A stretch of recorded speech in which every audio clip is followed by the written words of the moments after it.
Congratulations once again, Your Excellency. It's also worth mentioning that, like wine, as the festival grows older, it gets better. This year, a conference and an exhibition to be convened by no less a personality than our own very Nobel laureate, Professor Wole Soyinka, will form a part of the festival. I commend the organizers for this brilliant and intellectual addition to the festival. On our part, as the federal government, we offer our unalloyed support to the Ogun State government in its efforts to take the festival to an even higher level. There's no better indication of our support than the fact that I hear double, both as representative of the President and also as the Minister of Information and Culture. And the fact that I've personally attended every edition of this festival since its inception. We will continue to support this festival by making all our media platforms available to create awareness for it. We will also ensure that it is included in our national calendar of festivals when the calendar which we are working on is ready.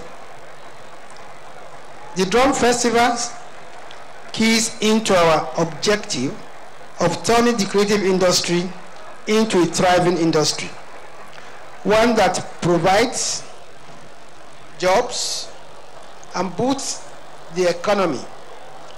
And that's why we will continue to support it. I would also like to appeal to the corporate world to partner with Ogun State and to support this festival through sponsorship. Your Excellencies, distinguished ladies and gentlemen, please permit me to use this platform to inform you that Nigeria will be hosting the 61st meeting of the United Nations World Tourism Organization Commission for Africa meeting in Abuja from the 4th of June to the 6th of June this year. We expect tourism ministers from 51 African countries to converge in Abuja for this meeting. We want to sincerely thank the Ogun State government for agreeing to partner with us in our quest to host a successful meeting, which will be used to showcase our rich cultural heritage and tourism destinations. As you are aware, culture and tourism are intertwined. This Drum Festival is very important because it provides an avenue for us to showcase our rich cultural heritage and to attract global tourism and tourists to our country. The festival also plays a critical role in not just recognizing the development and curation of the form of indigenous drum poetry, but more importantly, the preservation of drum culture for future generations. In that regard, this festival brings with it the hope that this part of our culture is neither lost to us nor to our future generations. It will continue to drive our cultural reawakening to the art form of drums in terms of its construction, playing, and institutionalization. I therefore wish His Excellency, Governor Bikunle Amosun, and the government and people of Ogun State well over the period of the festival and beyond, while also extending a warm Nigerian welcome to our fellow African visitors. have a great festival, and thank you for your very kind attention.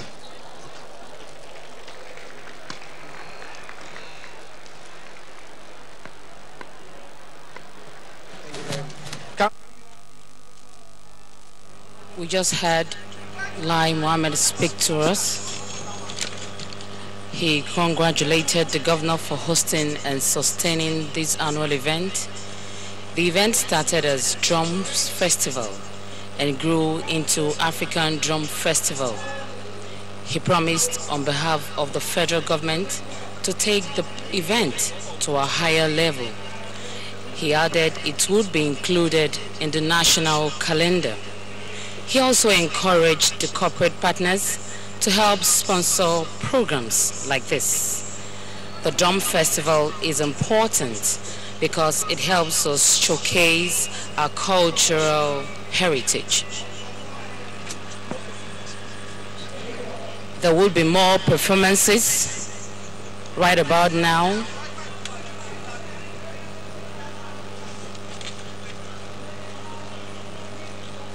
We should know that the festival is aimed at showcasing African cultural heritage, including the rich culture in Ogun State.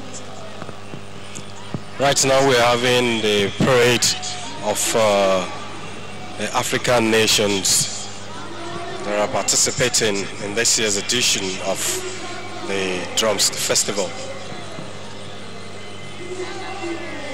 We did tell you that not less than 16 nations of Africa are part of this year's edition. And from across Nigeria, we have 20 states participating.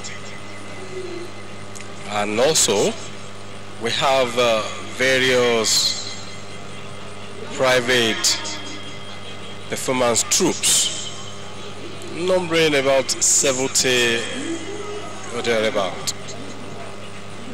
There you have some of them also coming in. I can see Unique Ensemble. We have so many of them. We may not be able to go all out to give you the list, but I can also see Unique Ensemble. I can see Isheshe Group, Konkege Sakara, Sweet Secrets and Presentation Theater.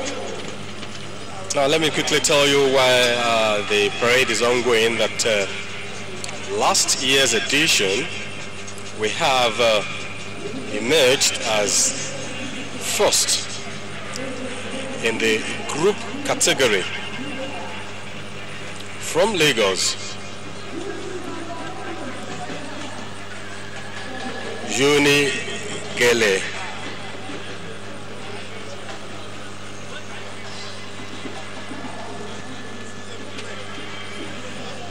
We also are from, yes, you can see your state there. In the last edition, from your state, in that group category, we have your state came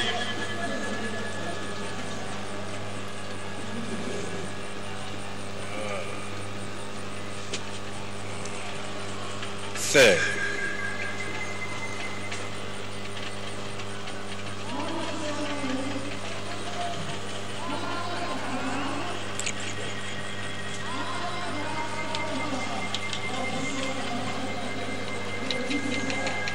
I did say earlier that the group category, the first position was Unique Fingers, all the way from Lagos.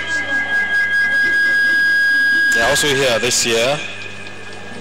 And coming second in that edition is Kola Bata. Kola Bata. That's from your state. That's from your state.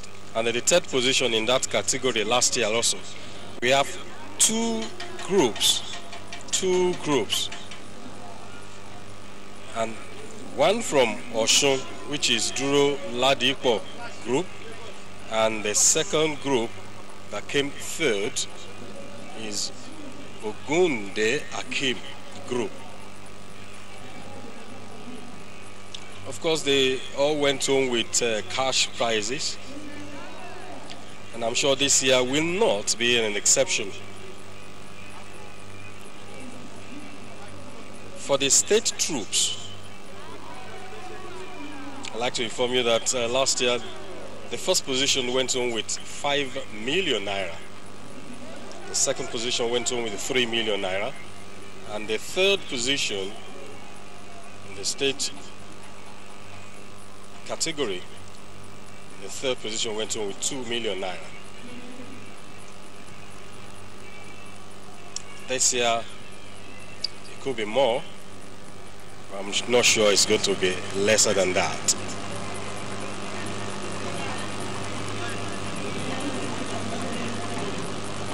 A unique aspect of what held there last year was the beating of the tallest drum. We're yet to see that, and it appears that with the parade of the various troops and groups, the show has started. And from now you see different performances from tonight. You may not see much because of the time, but tomorrow and thereafter promise to be more exciting. Funny enough, I can also see the Kegite Club, apart from the state contingent.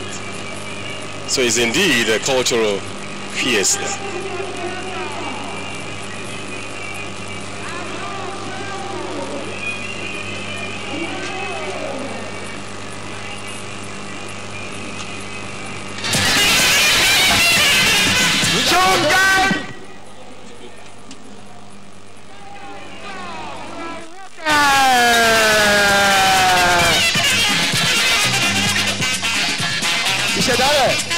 Bienvenue. Merci.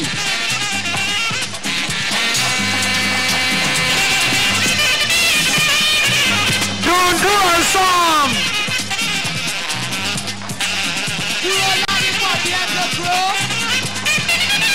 Vive l'Afrique.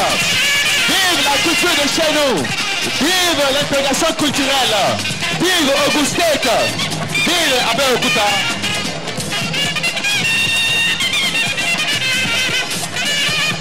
Lagos, là, Lagos a bel et bien représenté l'État de Lagos.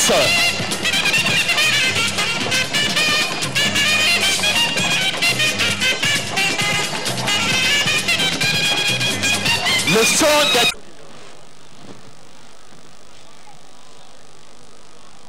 Our elder statesman and his lovely wife, our own Professor Wale Soyinka, who I will still, in the course of my speech, recognize here. Thank you, sir. Baba Chief Ebenezer Obe, thank you for identifying with us as always.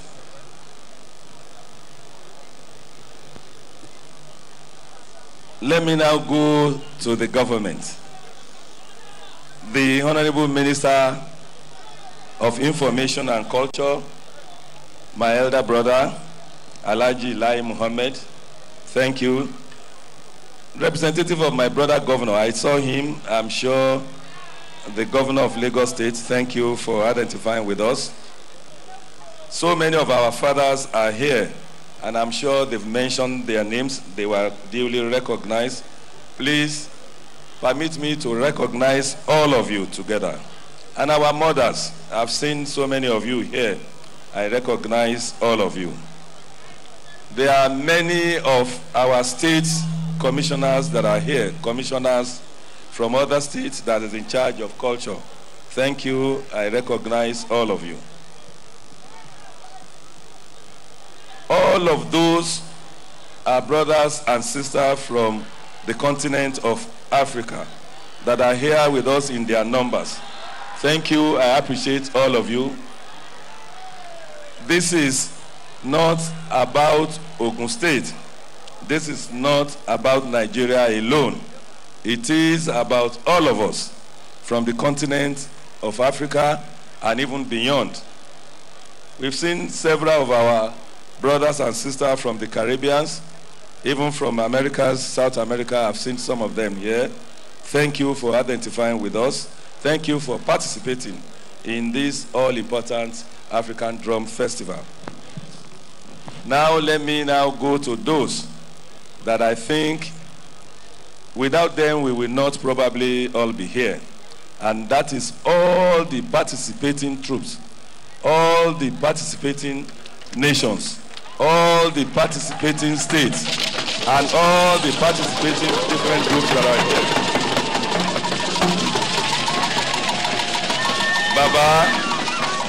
Baba wa Adewale, thank you. Bring it down, bring Baba it wa down, Adewale, please. thank you. Bring it down, bring it down. Gbogbo, there are so many of our fathers here.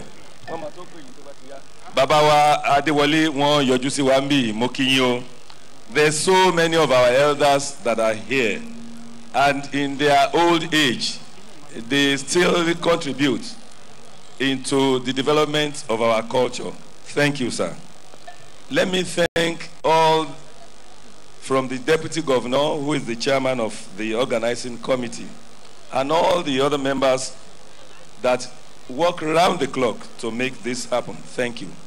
There's so many of our sponsors, our partners. Thank you for identifying with us. Thank you for making this a huge success.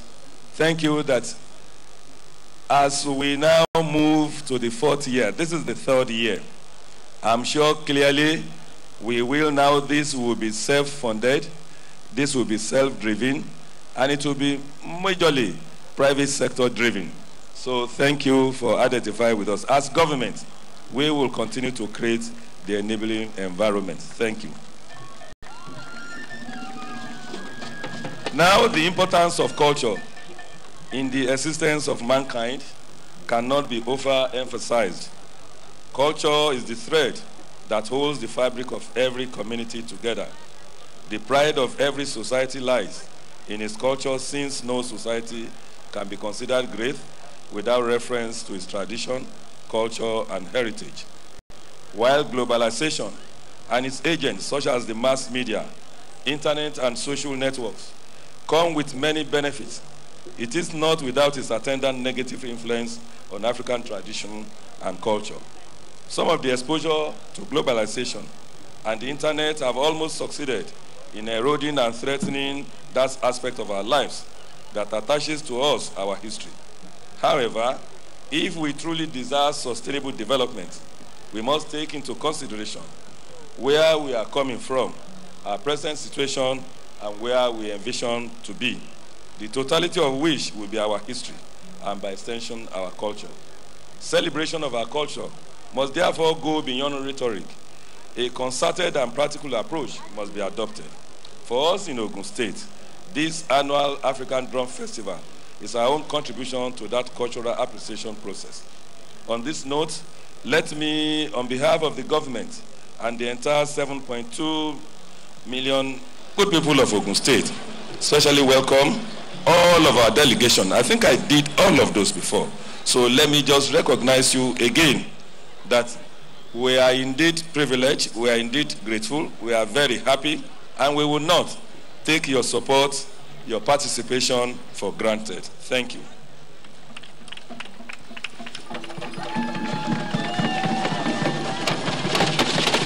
Let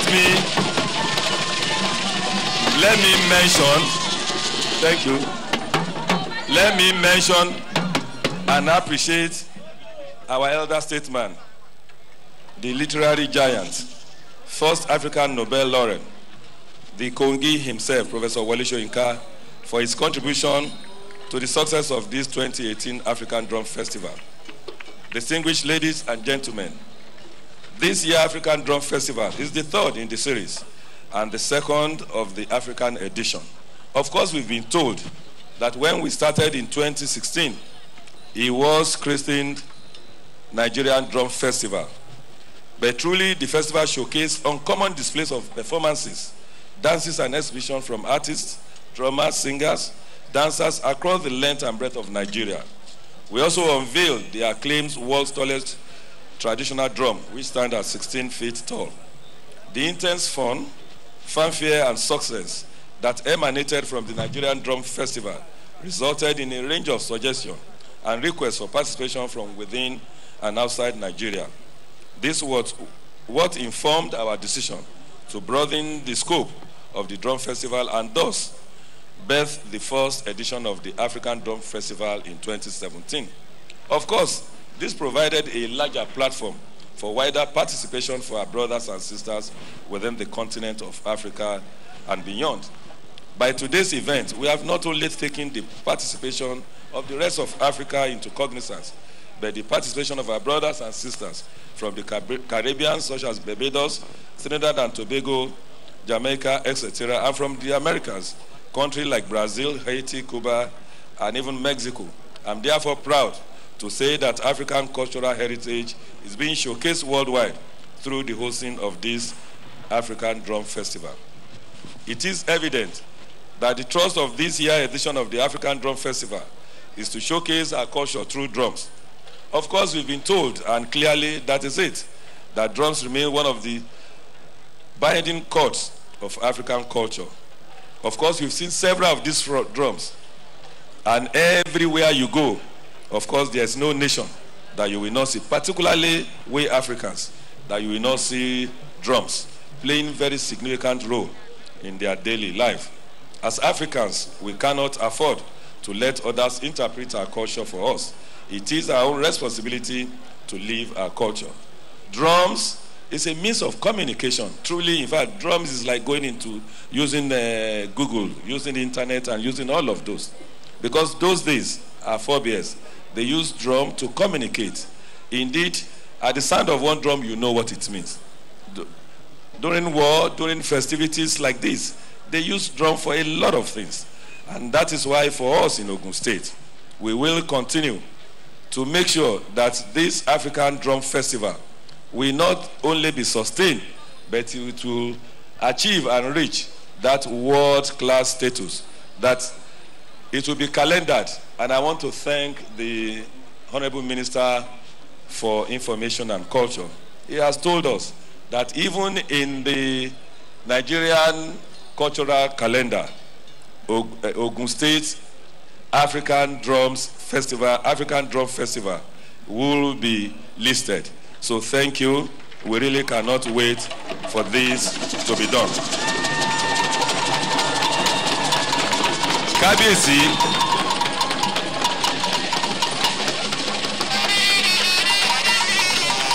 thank you.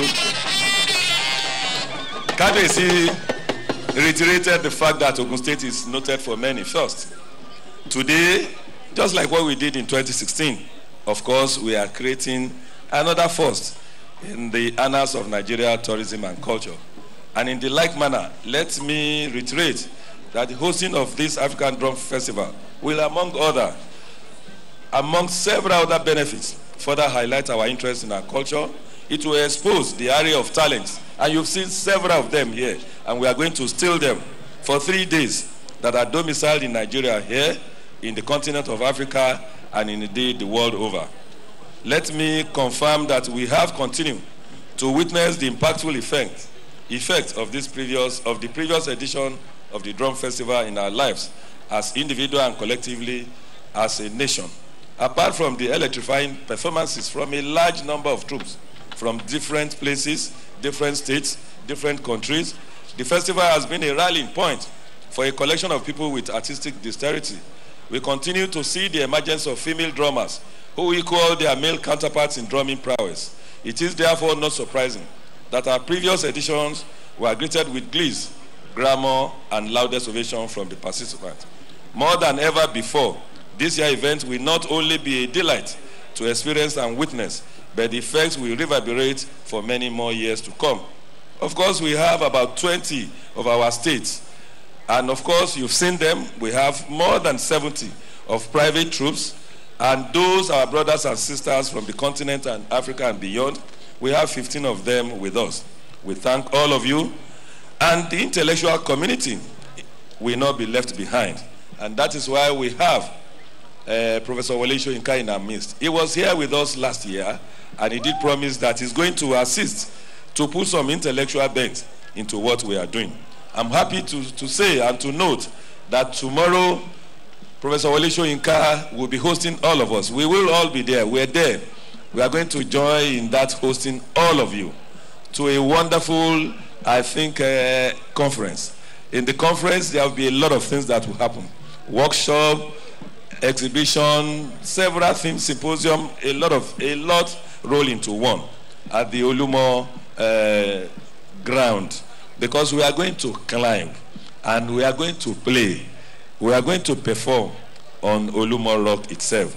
So very early tomorrow, we will be starting, I think very early.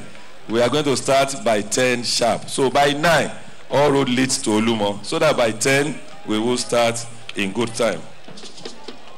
The general acceptability of this festival is evidenced by the presence of all our fathers.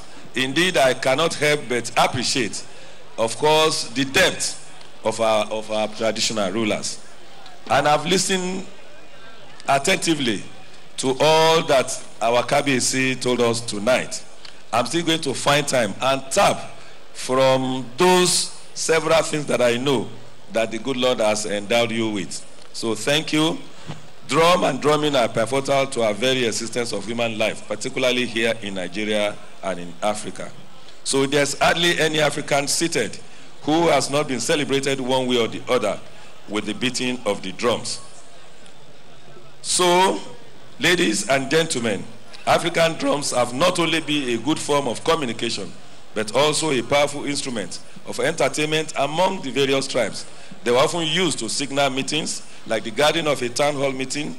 They signified the alertness of dangers, the beginning or end of war, a prelude to peace, etc. Aside from their relevance during festivities, occasions, and ceremonies, drums, among others, perform social, economic, and spiritual function.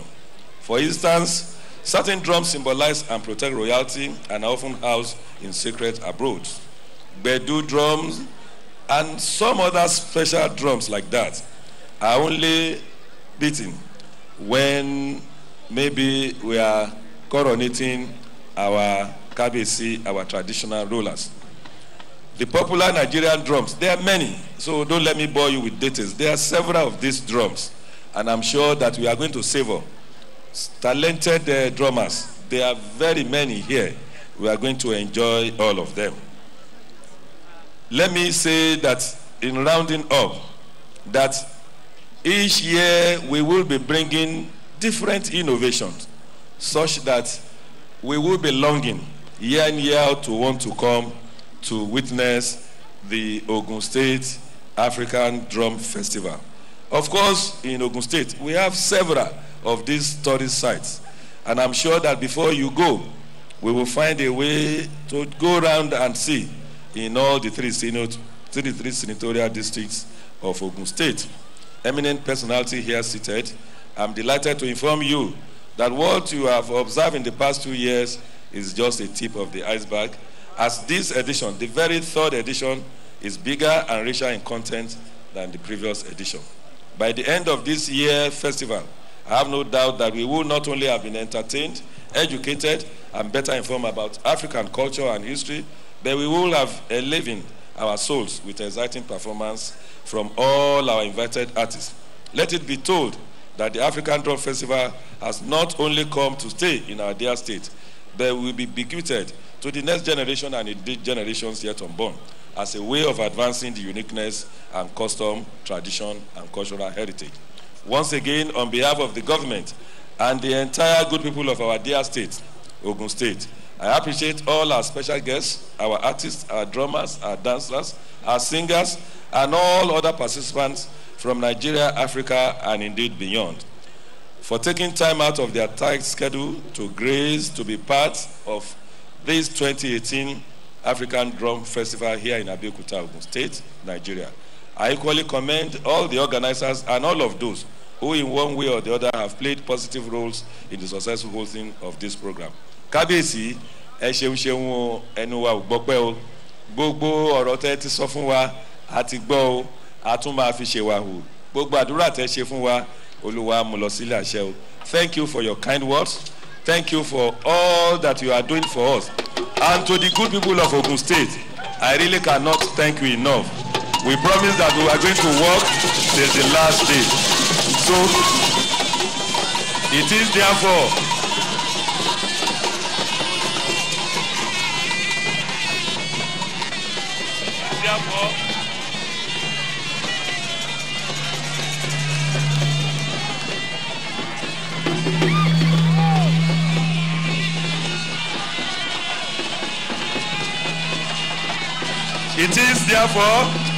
with a sense of responsibility and fulfillment that I declare open the 2018 African Drum Festival to the glory of God and the continued development of our culture in the continent of Africa, in Nigeria, in all our states in Nigeria, in Ogun State, and indeed the world.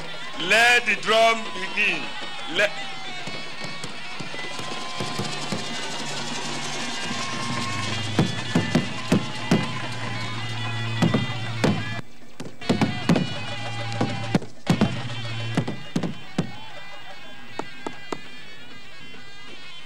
Please, the Honorable Minister can please come.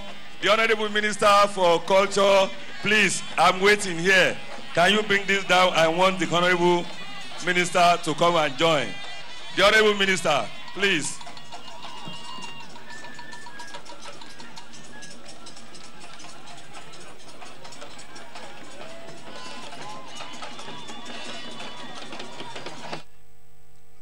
Let the drums begin. So sounded the Executive Governor of Ogun State, Senator Ibikunle Amosu. Rather than beat the tallest drum, in this edition, he was indeed elevated. He was indeed lifted above the crowd. Quite interesting, I must say. He has invited the Honorable Minister of Information and Culture, Lai Mohammed, to join him as he declared open the third edition of the Africa Drums Festival. There he goes again, going up, going up. Wow, the people are indeed excited.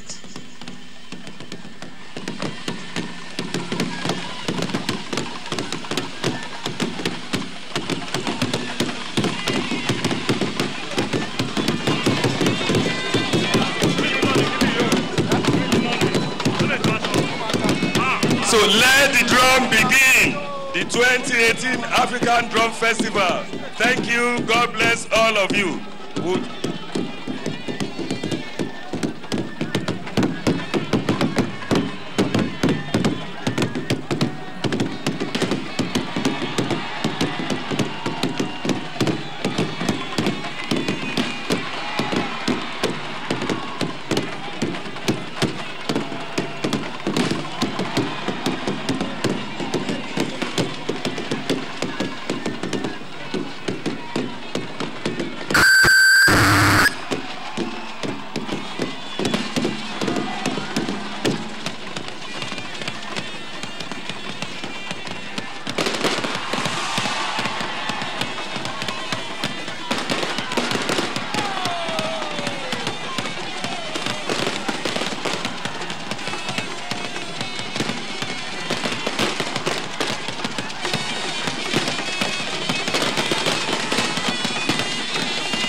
So thank you. Let the drum roll now.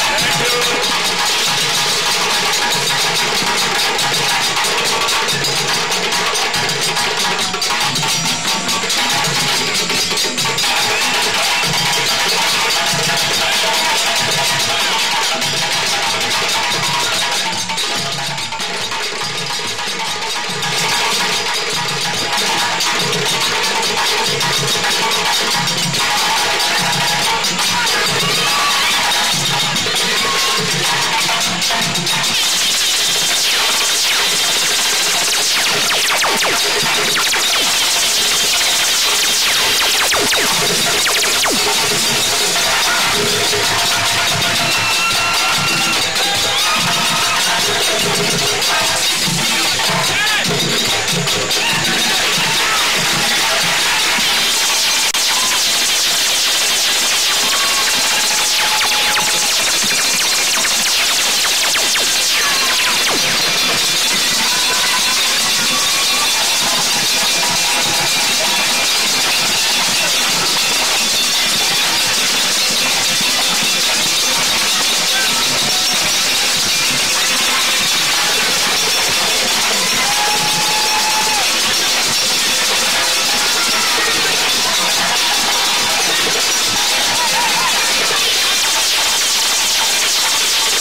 that it's been quite exciting.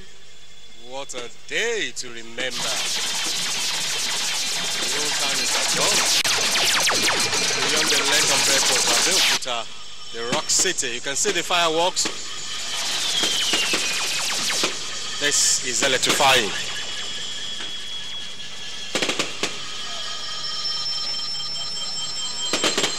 And the festival has come to stay, no doubt. As the Honorable Minister did say,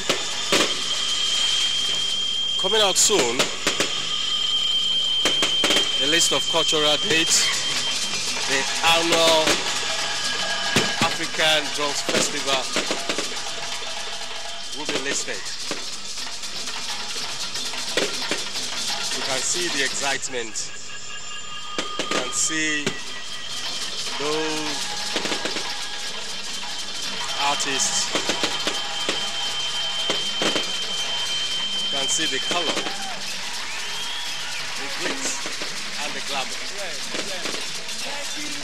The third edition of African Drums Festival. Any moment from now, the event will be winding down.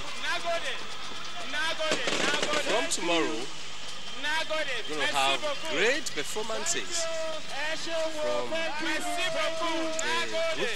the troops, and the artists from across the length and breadth of Nigeria, the continent of Africa, very much. and beyond. It promises to be great. A lot of the remarks earlier have alluded to the fact that this year's edition is going to be spectacular. And the Nigerian Television Authority, the largest TV network in Africa, will still bring to your view pleasure all the activities lined up for the 3-day event. We are live from the rock city, Abeokuta. And we assure you that you will not miss any of the events. Right now on stage, you can see performance ongoing.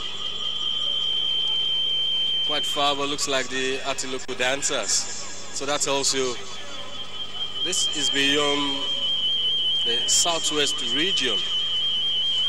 We have performers from the north, the east, and the west. Earlier on, you had the Obong of Calabar also addressing the crowd. And that tells you there's unity in diversity. That is it. Earlier on, the governor thanked the sponsors of the event and acknowledged their support over the years. He had promised that the third edition would be richer and bigger than other editions. It has come to stay and will be bequeathed to next generations to come. He also thanked participants for taking out time to attend the event. We are still at the Cultural Center in Abeokuta, the Ogun State capital.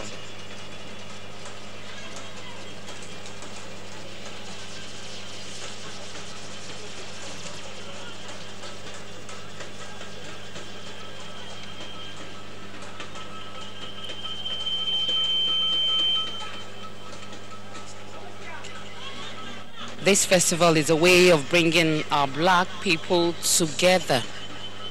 We are using the usefulness of drums to tell the whole world its importance.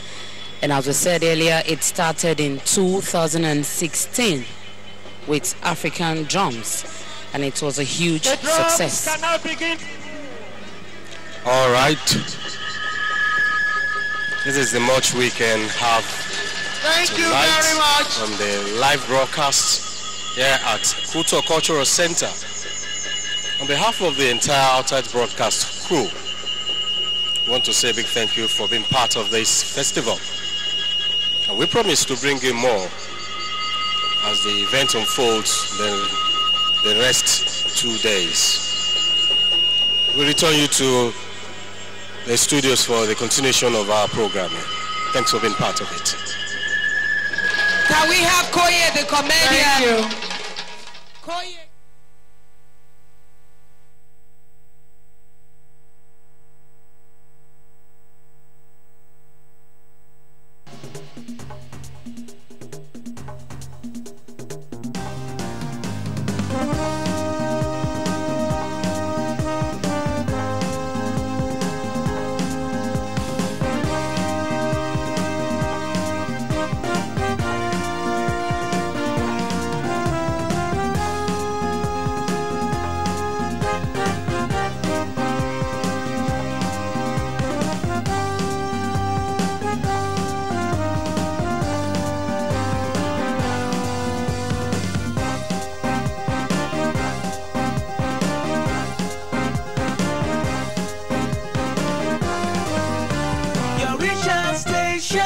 NTA2Lagos Network Center.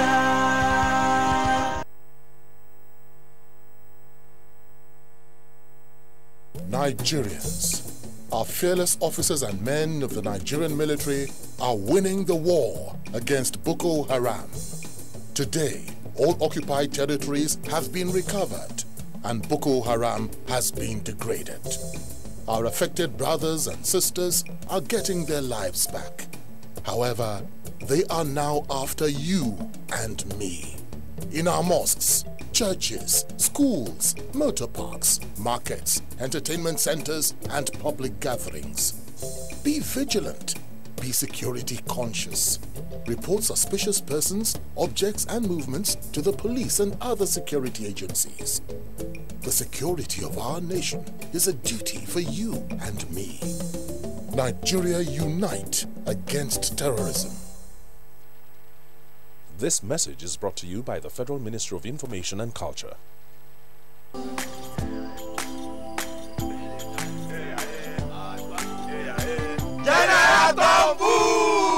Hold it! Me! I don't come out my hand from oil bunkering. General, what you going to yarn? What did the yarn say? I don't understand though. Because they spoil our water and our environment. And they cause our people serious harm. Militants say, you know good. Me! I not do again Sam. Because why? Change begins with me.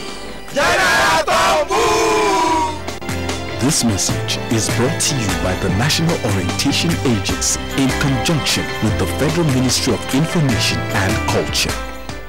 NTA2Lagos Network Center brings you broadcast service wherever and whenever through our social media platforms, now live on just a click away. Global news, sports, business reports, politics, issues, events and happenings around the world, your favorite past and present TV programs, drama, documentaries, and foreign news headlines. Log on to www.youtube.com/NTA2Lagos. Watch, download, comment, and subscribe free. It's simply www.NTA2Lagos and explore our world of news and events. Available in all smartphones, iPads, and all Android phones. Like our Facebook page, NTA2Lagos Network Center. You can tweet us at NTA2LNC. NTA2Lagos Network Center, your reach out station. NTA.ng, or you can follow us on Twitter at NTA News Now, or you can like us on Facebook at NTA Network News. Stay connected on our YouTube channel at www.youtube.com/NTA News Online. Watch our live stream at www.nta.ng/live. NTA, you can't beat the rich.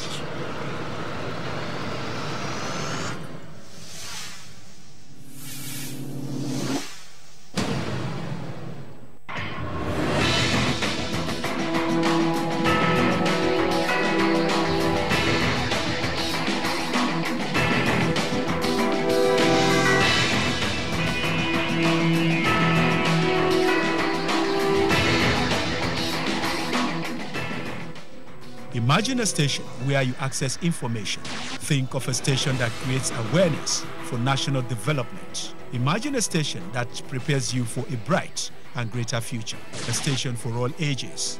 Documentaries, classroom and television, events coverage, children's programs and variety shows.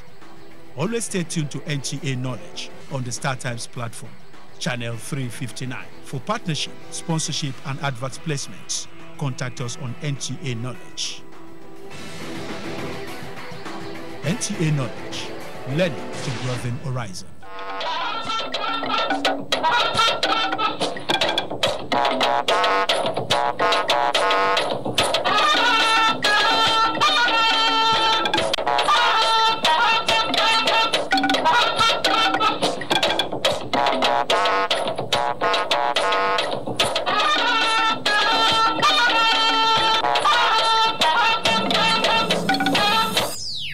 The President of the Federal Republic of Nigeria.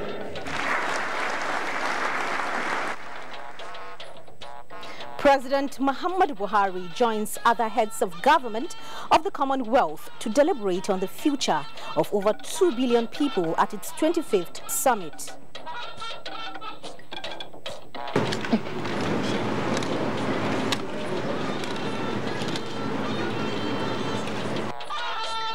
Police hands over recovered maize to the management of the National Assembly, just as the Deputy Senate President insists that perpetrators must be brought to justice.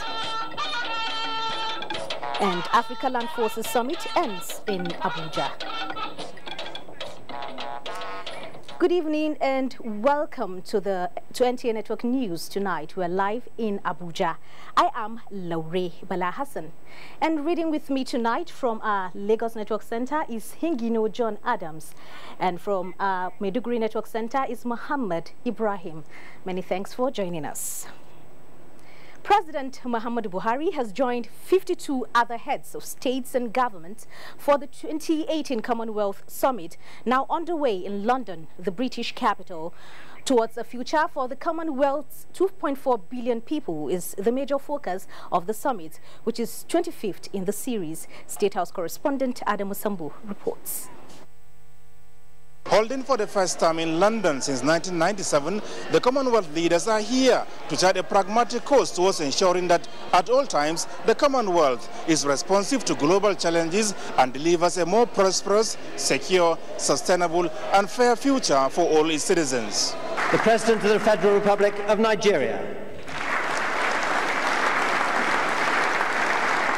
In a unique Commonwealth tradition, the heads of state and government were ushered into the ballroom of Buckingham Palace, opened in 1856 for the official start of the biannual meeting last held in the island nation of Malta in 2015. No one else can speak the words on your lips. Drench yourself in words unspoken. Live your life with arms wide open. Queen Elizabeth II, who declared the two-day summit opened, welcomed the leaders to her own home and observed with pride as well as satisfaction that the Commonwealth, as one of the world's greatest convening powers, is a flourishing network. It is my sincere wish that the Commonwealth will continue to offer stability and continuity for future generations. I believe we will secure a safer, more prosperous and sustainable world for those who follow us.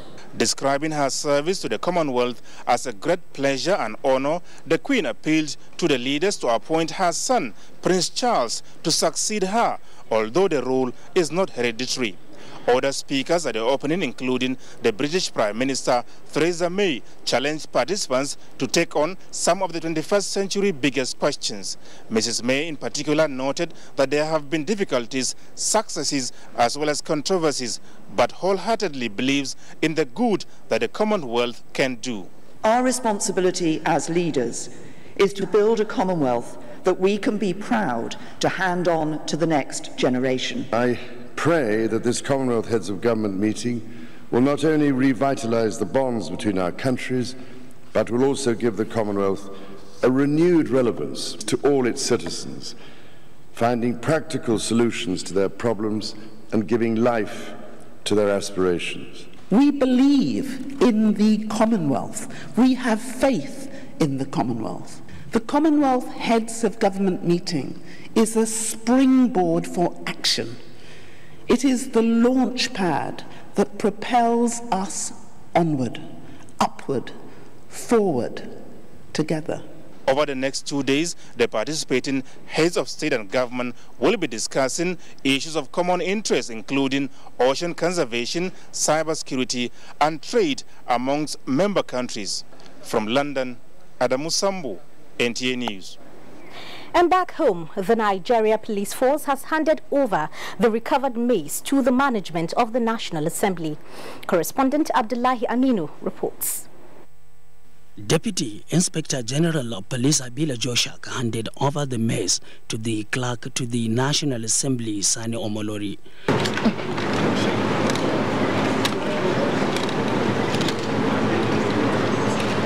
The clerk formally took the maize into the Senate chamber. Meanwhile, following the invasion of the Senate on Wednesday, where the maize was taken away, security was beefed up around the two chambers of the National Assembly on Thursday. Can we move out? People who had no business at the National Assembly were turned away. Normalcy has been returned at the National Assembly, with members of the Senate busy attending to their legislative functions. From the National Assembly, Abdullahi Aminu, NTA News. And still staying with the legislature, Senate plenary on Thursday commenced with heightened security presence and a lengthy executive session by the legislators, which was presided over by Deputy Senate President Ike Ekweremadu. National Assembly correspondent Dennis Adegunloye reports that following the closed-door session, the Deputy Senate President made some key statements relating to the disturbance at Wednesday's plenary.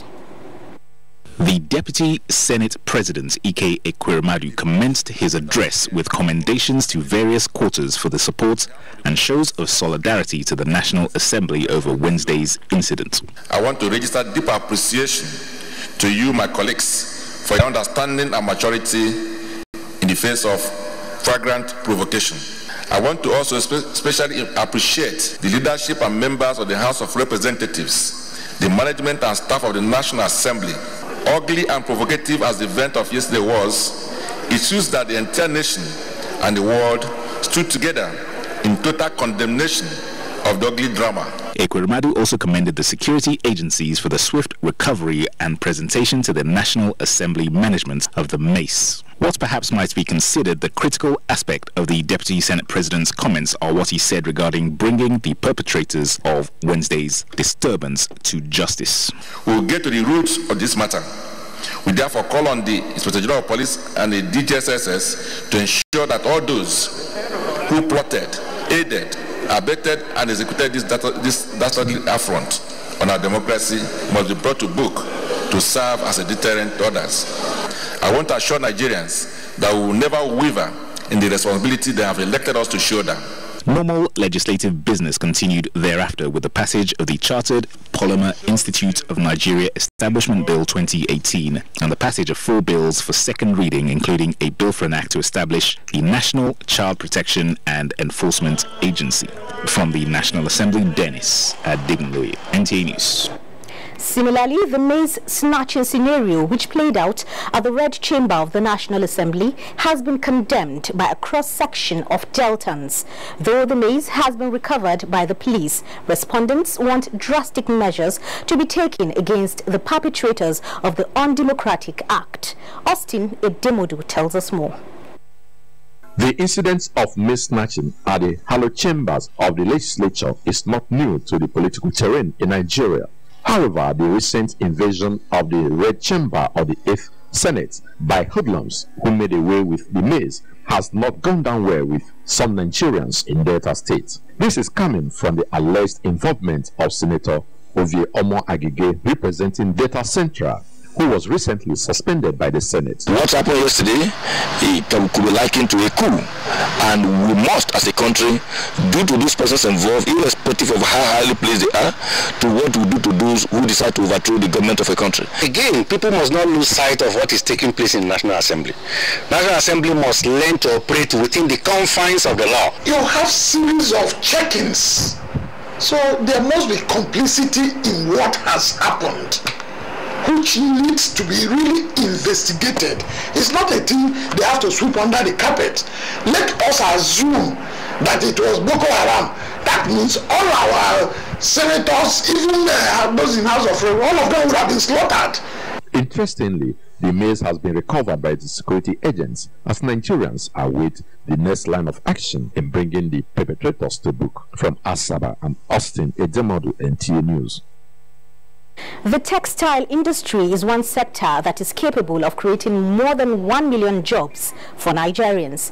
This was the argument of members of the House of Representatives as they passed for second reading a bill for an act to establish the Nigerian Textile Industry Trust Fund. National Assembly correspondent Ignatius Umpo reports. In a prolonged debate, members of the House of Representatives argued on a bill that seeks to provide financial assistance to operators of textile industry in the form of loans and grants. The bill, sponsored by Representative Jerry Alaboso from Imo State, was generally supported. We should tackle the unemployment, promote made in Nigerian goods, and will contribute to the GDP. Once you don't have the technology of adding value to your product, you are going to be perpetually and eternally tied to the April string of the developed world. You see, the problem about us as Nigerians, we value imported items to the detriment of the locally produced. What steps can we take to get this market competitive? Because the consumption of textile materials, especially in the northern part, is huge. So I think we should go back to the basic. We start from the production of cotton. There is Bank of Industry that is specifically established to support industries and textile industry inclusive. Two other bills for an act to establish the Federal Polytechnic, Mulumfashi, Katsina State, sponsored by Representative Babangida Ibrahim, and the one for an act to establish the Federal College of Education, Efon Alaye, by Representative Johnson Oni, were also passed through second reading. Health matter also resonated on the floor as Representative Edward Pajok from Plateau State moved the motion for the National Agency for Food and Drug Administration and Control, NAFDAC, to immediately check the practice of ripening fruits artificially by fruit sellers. Banana, plantain, and oranges, fruit dealers use a chemical, calcium carbide, to ripen fruits, causing cancer. You see them with all manner of things, but I thought I was coming from the farm. My sister said to me, this is the process of ripening it. They use carbide. Food is also equivalent to drug in most cases. What we are talking about is simple respiratory process that is being hastened. NAFDAC should do more than just alert us. They should go into the market as the mover of the motion is insisting. 7 bills were passed through first reading, including a bill for the establishment of the Bakassi Resettlement, Integration and Development Commission, sponsored by Representative Essien Ebenyong from the National Assembly. Ignatius Nkwo, NTA News.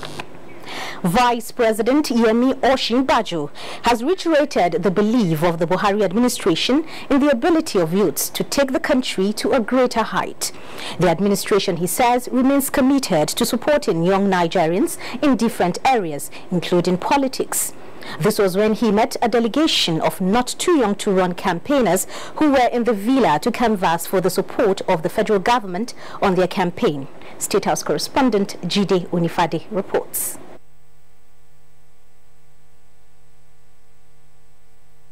Entirely. I don't have any problem with people running for office at any age. As a matter of fact, I have benefited from being very young and being able to go. Experience is a great asset, and sharing this experience with youth as a leader who has seen it all prepares them for the great task ahead. It's a government that is focused on the youth. We believe that the vibrancy that we need to take the Nigerian economy and the Nigerian nation as an idea to the next level lies with the youth. They are resilient, they are innovative, they have energy, they are bursting with a lot of life, and that is why this government is focusing a lot on what young people are doing in areas of technology, even in entertainment, in all areas of human endeavor.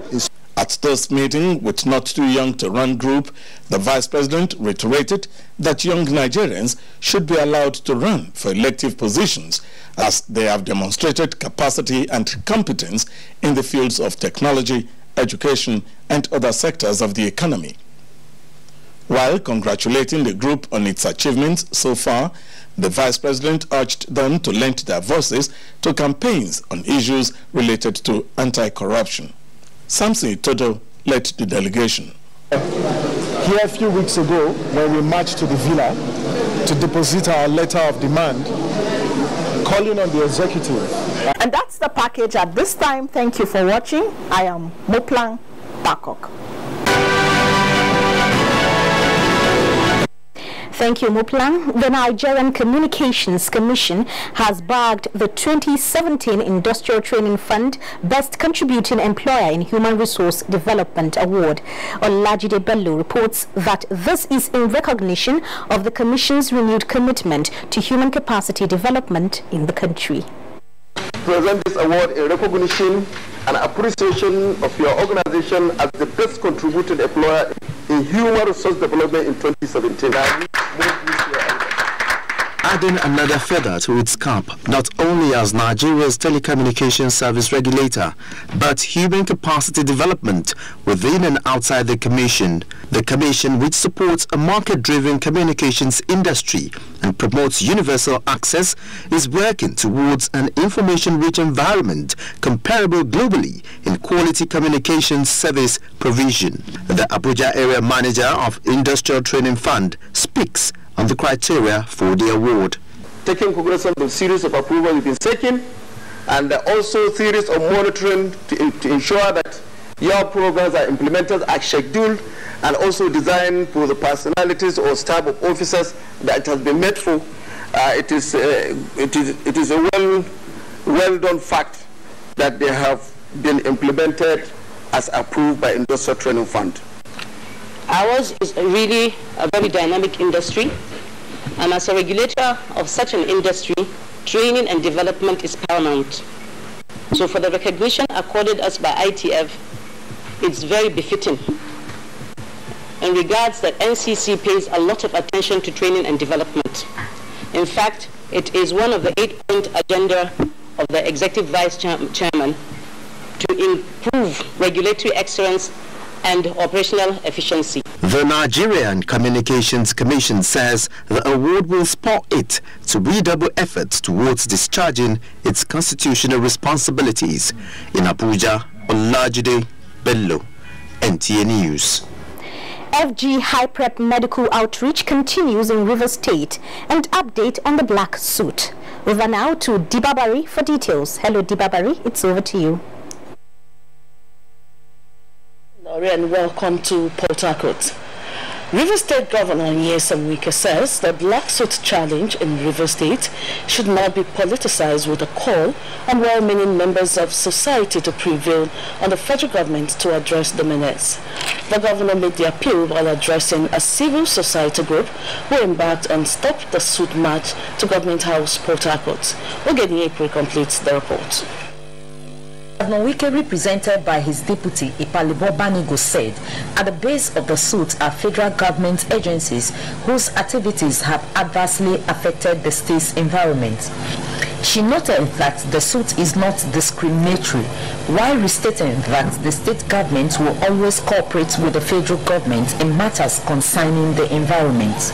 She advised operators of illegal refineries to desist from the dangerous act. We will not allow our people in River State their lives to be decimated. This agenda of the leader cleanup is very high on his agenda. Leader of the Stop the Suit March, Tunde Bello, said the campaign is a non-political initiative aimed at awakening the consciousness of government at all levels to the air pollution caused by the suit. If we don't fight this now, Rivers people will be left with the short end of the stick.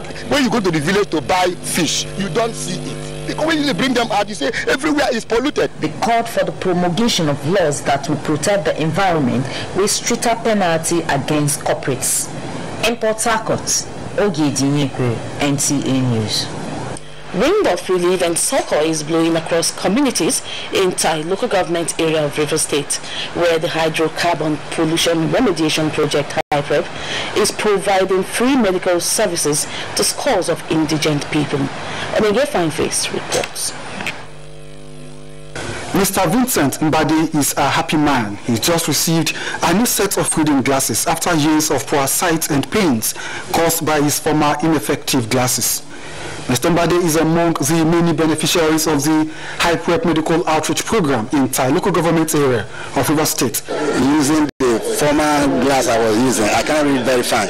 But when they gave me this now, I can read the letters very fine. The intervention for Tai was domiciled in two communities, Ite and Noah, where HYPREP is providing a wide range of medical care services covering general consultancy, screenings, and treatment for several ailments. We will continue to be with you until the effort of the Federal Republic of Nigeria in this regard is achieved.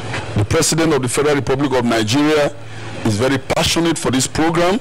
He is very committed for this program. Elderly citizens and children are among the most impacted segments, some of whom are not even aware of the source of their relief, but grateful for the opportunity to be treated free of charge.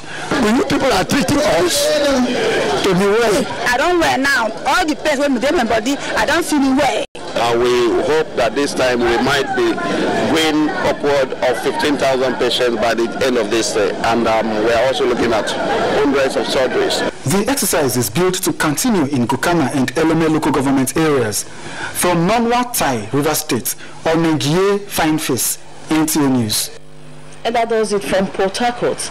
We now join Mohammed in Nigeria's northeast for details on IDP intervention initiatives. You are on, Mohammed. Thank you, Dibavari, and welcome to Maiduguri. 3,000 internally displaced persons will benefit from Eye Care Intervention Program of the Presidential Committee on the Northeast Initiative in IDPs camps across Maiduguri, the Borno State capital. Jesse Tavida reports that the medical intervention was first launched at the Lori 2 IDPs camp in Maiduguri. The Eye Care Intervention Program is being done in collaboration with R4I Foundation, which deemed it necessary to assist internally displaced persons with acute eye problems such as cataract, glaucoma, and refractive error, among others. The administration officer of the Presidential Committee on the Northeast Initiative, Amina Maibe, said the committee is saddled with the responsibility of providing an integrated framework for coordinating all programs that will bring development to the Northeast, hence the need for the collaboration. Borno State Commissioner of Health, Dr. Haruna Michelia, said the state government is ready to give all the needed support to the internally displaced. The team was also at Moonlight IDP's camp, where they extended the same medical outreach. Some of the beneficiaries were grateful for being given sense of belonging. In Maiduguri, I am GSC Tafida, NTA News.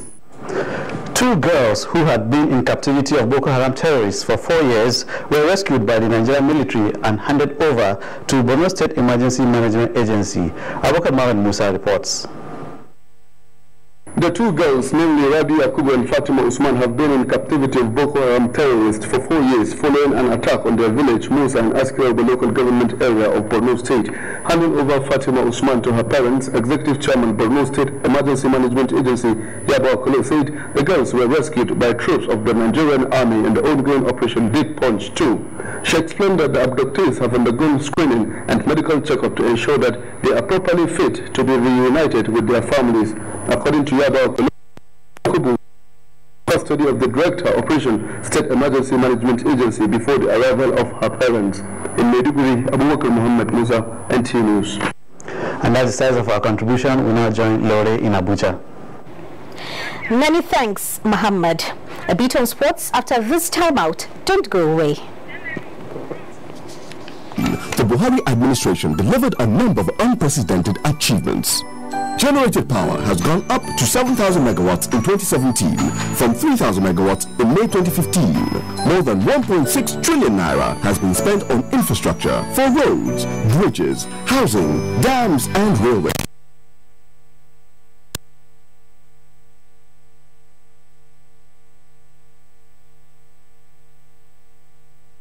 To Today, 5.2 million primary school children in 28,249 schools in 19 states are receiving a free meal daily. Our customs service recorded its highest ever revenue collection of 1 trillion naira in a single year. Our foreign exchange reserves grew by $12 billion, reaching the highest level since 2014. We added $250 million to the Sovereign Wealth Fund and officially moved out of recession.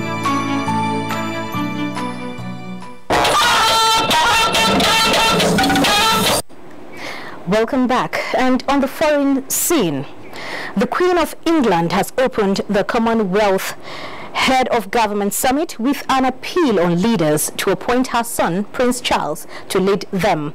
For this and other stories trending on the global scene, let's join Ado Adamo also.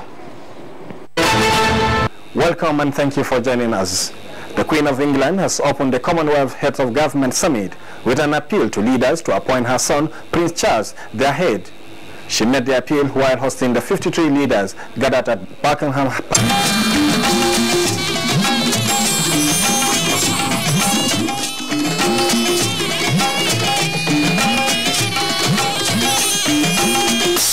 This is the network service of the NTA. Hate speech is not a joke. It incites genocide and crimes against humanity. Most of Africa's civil wars are caused by hate speech from one tribe against another. We don't want it here. The Nigerian government stands firm against hate speech. Under no conditions whatsoever should we tolerate or excuse or justify hate speech or hateful conduct of any kind, especially where such is illegal. There is no doubt that the resurgent push for separatism, as well as the rising cases of ethnic and religious disharmony, are all traceable to the growing phenomenon of hate speech. One nation bound in freedom, peace and unity. Nigeria, one nation, one people. This is a public service announcement brought to you by NTA. Go to my son's room and get pregnant. Countless women suffer under the misconception that when a woman is childless or fails to conceive within the clock time set for her by family and society, then it must be the woman's fault. Enough is enough. She must leave my son's house. So childless women suffer the pains of childlessness, and they also suffer the rejection of family and blame of society. This problem is placed side by side with the issue of those who sell their babies. You did what? I don't sell my picking. In this episode, titled Childless Wives, join us this week as your rib-cracking comedy takes a semi-comic look at issues of childlessness and child harvesting. I want to get pregnant as easily as you do it. And I swear by my life, I will die for my child. Over and Brought to you by Glow. The largest data network, Glow Unlimited.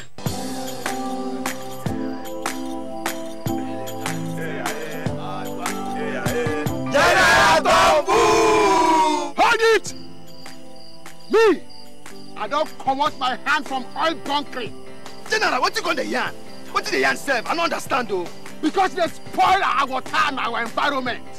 And they cause our people serious harm. Militants said, you know good.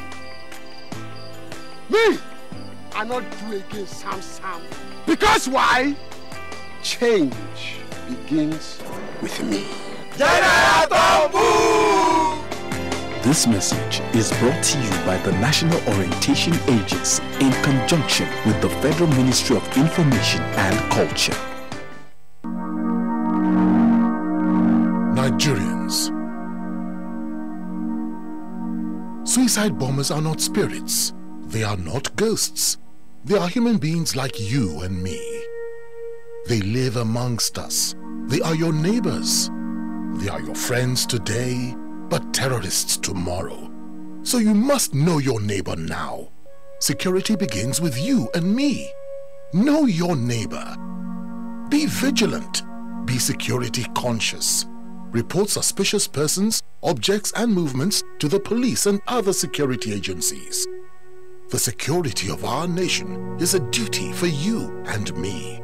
If you see something, say something. Nigeria, unite against terrorism. This message is brought to you by the Federal Ministry of Information and Culture.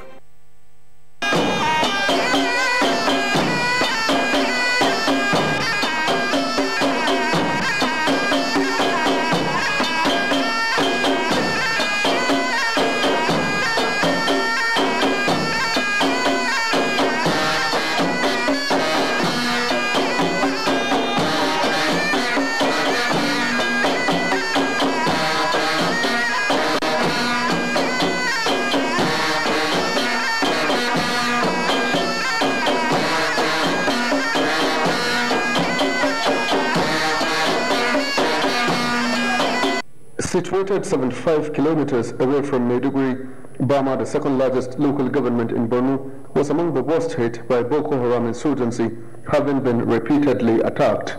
On the 1st of September 2014, the insurgents occupied the township, killing yet to be established number of people and destroying property worth billions of naira, thereby compelling residents to flee Bama and surrounding communities to assume status of IDPs.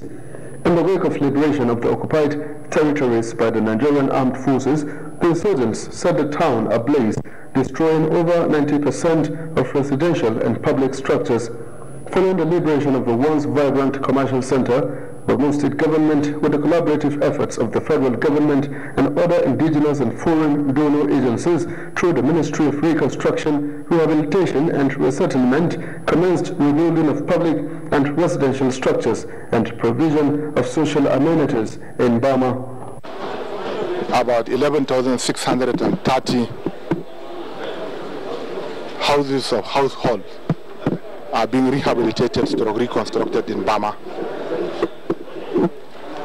In addition to this one, 8 of the primary schools in Borno State in Bama were rehabilitated with the support of the Victim Support Fund in collaboration with the Ministry for RR. We have reconstructed the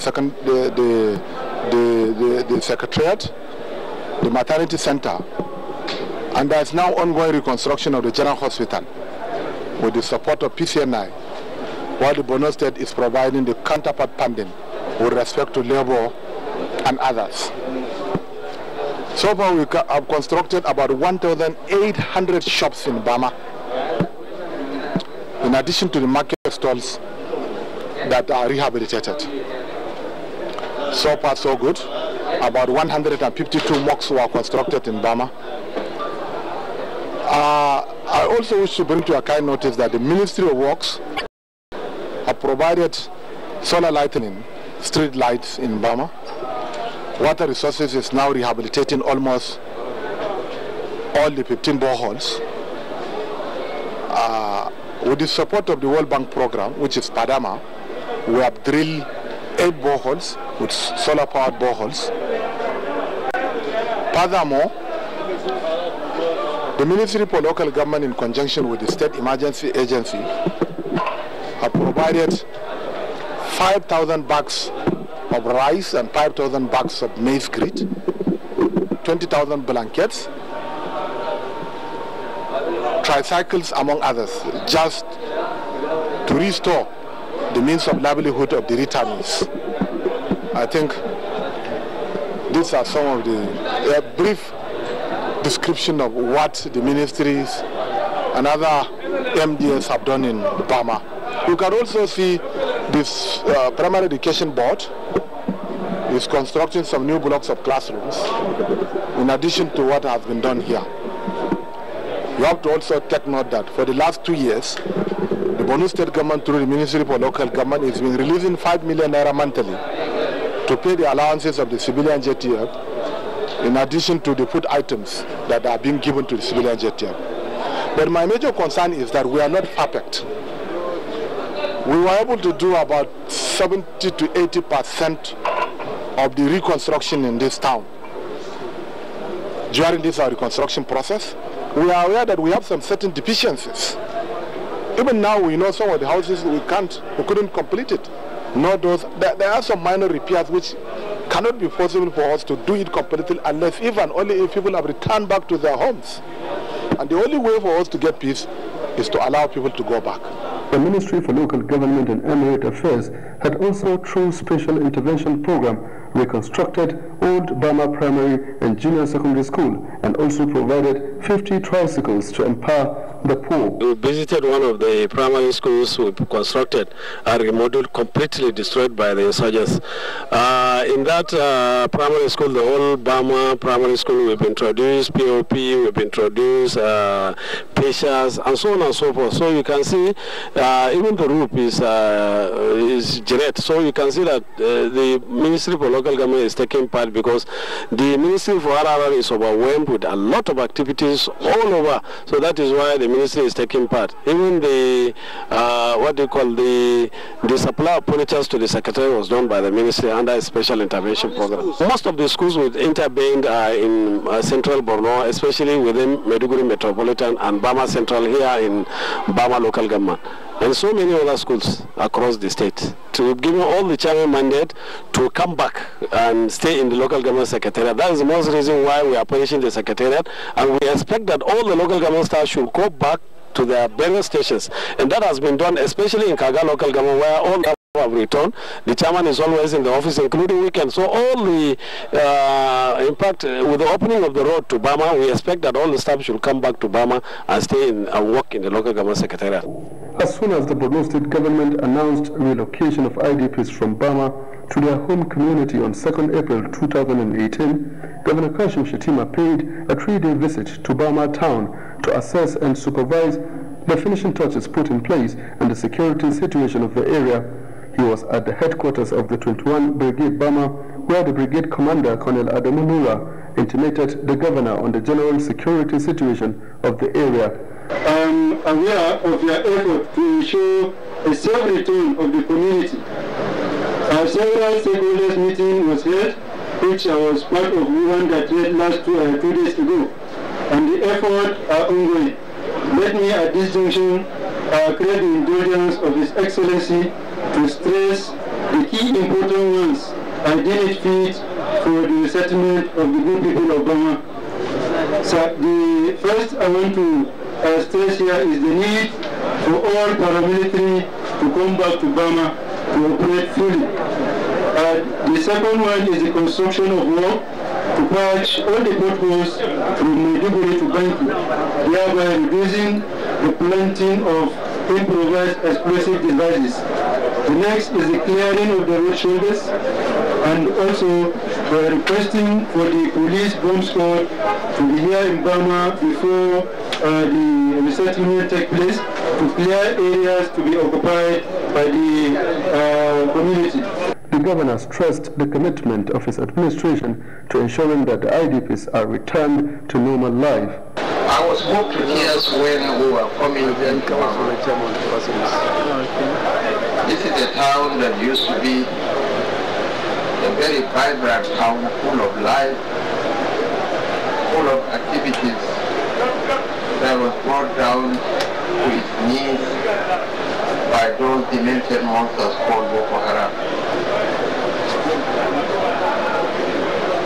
The second biggest town in Borno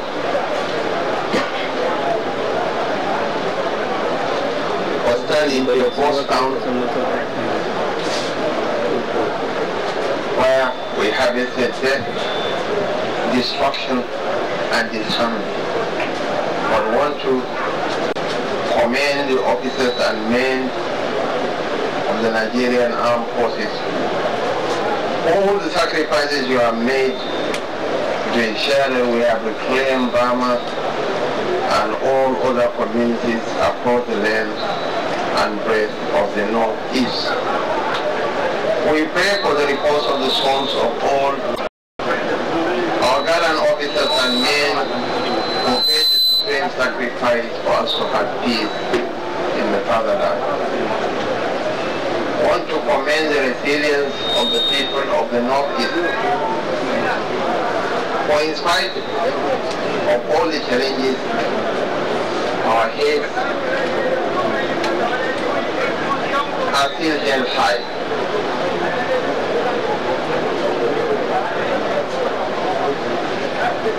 It's a very moving moment, an emotional moment for all of us. And the time has come, General, for our people to return back to Burma. But we have to put in place all the mechanisms.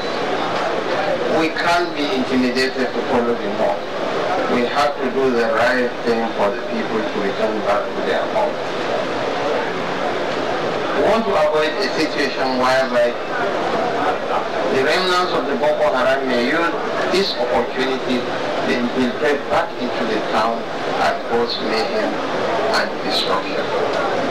We had extensive discussions with the stakeholders from Burma, and we have drawn the roadmap. Not all the people will come at once. We'll design the entire framework where wards within the township will start coming from Monday. But there is a form that has been designed for the returnees to fill in. The Bulamas and the Nawans and the Algiers will be actively involved in vetting the returnees. We want to have a full picture of everyone that is coming back to this town. And most importantly, as you have rightly said, you highlighted the issue of water. Water is life. We have already procured all the necessary implements, generating sets, other tools that were vandalized for us to fix all the boreholes. We have about 11 or 12 motorized boreholes serving the Burma township. Some of the generating sets are on their way to Burma, and some of the essential items for fixing back the boreholes are equally on their way back. On the following day, the governor inspected 8 schools reconstructed by the Ministry of Reconstruction, Rehabilitation and Resettlement, funded by the Victims Support Fund, and 1 other rebuilt by the Ministry for Local Government and Emirate Affairs. There, the governor assigned stakeholders to take charge of provision of furniture, 1 meal per day for pupils, marker board and solar light installation, as well as capturing biometric data of teachers. Also assessed by the governor were boreholes within the township, where he gave directive for installation of new generators to ensure steady water supply, and proceeded to General Hospital Burma to inspect ongoing renovation work there. Going forward, all the water facilities will be community-owned and community-driven. Once the people return back to their homes, issues of vandalization of water facilities or 40 kVA generators developing wings and flying away will cease. We have already bought about 10 brand new generators. They are on their way. I will hold port. I won't leave town until the generators and all the necessary items are on ground to fix all the boreholes. It's foolhardy for us to allow the people to return back without us fixing the water supply, without us ensuring that they have access to basic medical care, without us fixing the school system so that the kids can have access to education, and most importantly, to secure the town. We bought 4 brand new excavators, 3 are on ground. The operators are coming in today and they will commence work tomorrow, until we are certain that the place is safe for the people to return. Fumigate the place. The food stores are already on ground. We are going to inspect the food store. Then by Monday, things will not be perfect. They will never be perfect. We have to make do with what is available, but there is a minimal standard which we have to meet before we'll allow the people to return back.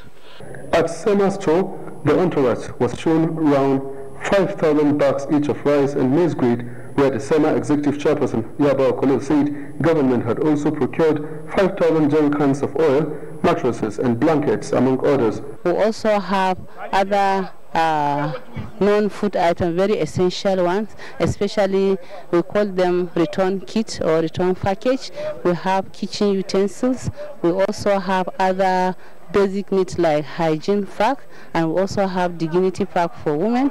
We also have polythene mats, uncountable. Then we have almost 20,000 pieces of blankets with other items. We are also planning to bring more hygiene items, especially soap, detergents, and others that they need immediately and urgently. The state government had also procured and deployed 4 excavators to dig trenches to secure the township against infiltration of terrorist elements. Governor Kashim Shettima assessed the ongoing excavation work and interacted with the men at work. The reconstruction work has given Bama town a facelift as streets have been adorned with solar lights, and deliberate efforts are being made to provide the basic necessities of life to the returnee IDPs. When the much-awaited returning date eventually came, their joy knew no bounds, with the IDPs expressing hope for a better tomorrow.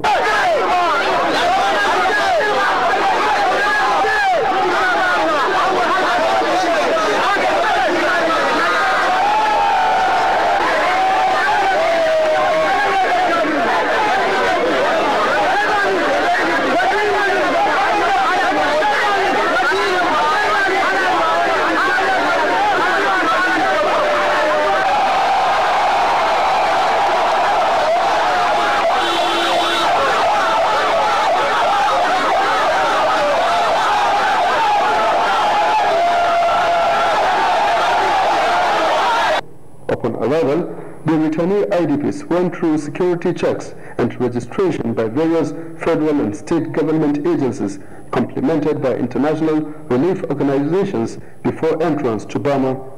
In this first phase, the returnees were presented take-off relief materials and cash to support the resettlement drive, complemented by other income-generating sources such as tricycles. Chairman Transition and Resettlement Committee Abba Jatu Muhammad gave a breakdown of IDPs that have so far been relocated in the first phase of the exercise, designed to capture 120,000 returnees. We have about 36,000 households in one of the camps, which is Dalori, being the biggest camp, the main camp we so far had. And we have more or less, we have about 7,000 to 8,000 households in Kofa, which is Dalori 2. Then we have NYC camps, we have farm center and the likes. However, we still believe that the number of population we want to repatriate back home stands at about 120,000 people, including the host communities. So we are now at the batch of returning the IDPs. For now, we believe that we want to vacate the camp and make it empty, so that that will enable us to concentrate on the host communities. But that notwithstanding, for those that we are able to, because the number of people we are presently capturing their data and information related are actually all inclusive, which spells out that we don't segregate those who we want to bring back. But it is ideal and perhaps it is natural for us to believe that if we can bring back the IDPs, those in the camp, is perhaps the most wanted one for now.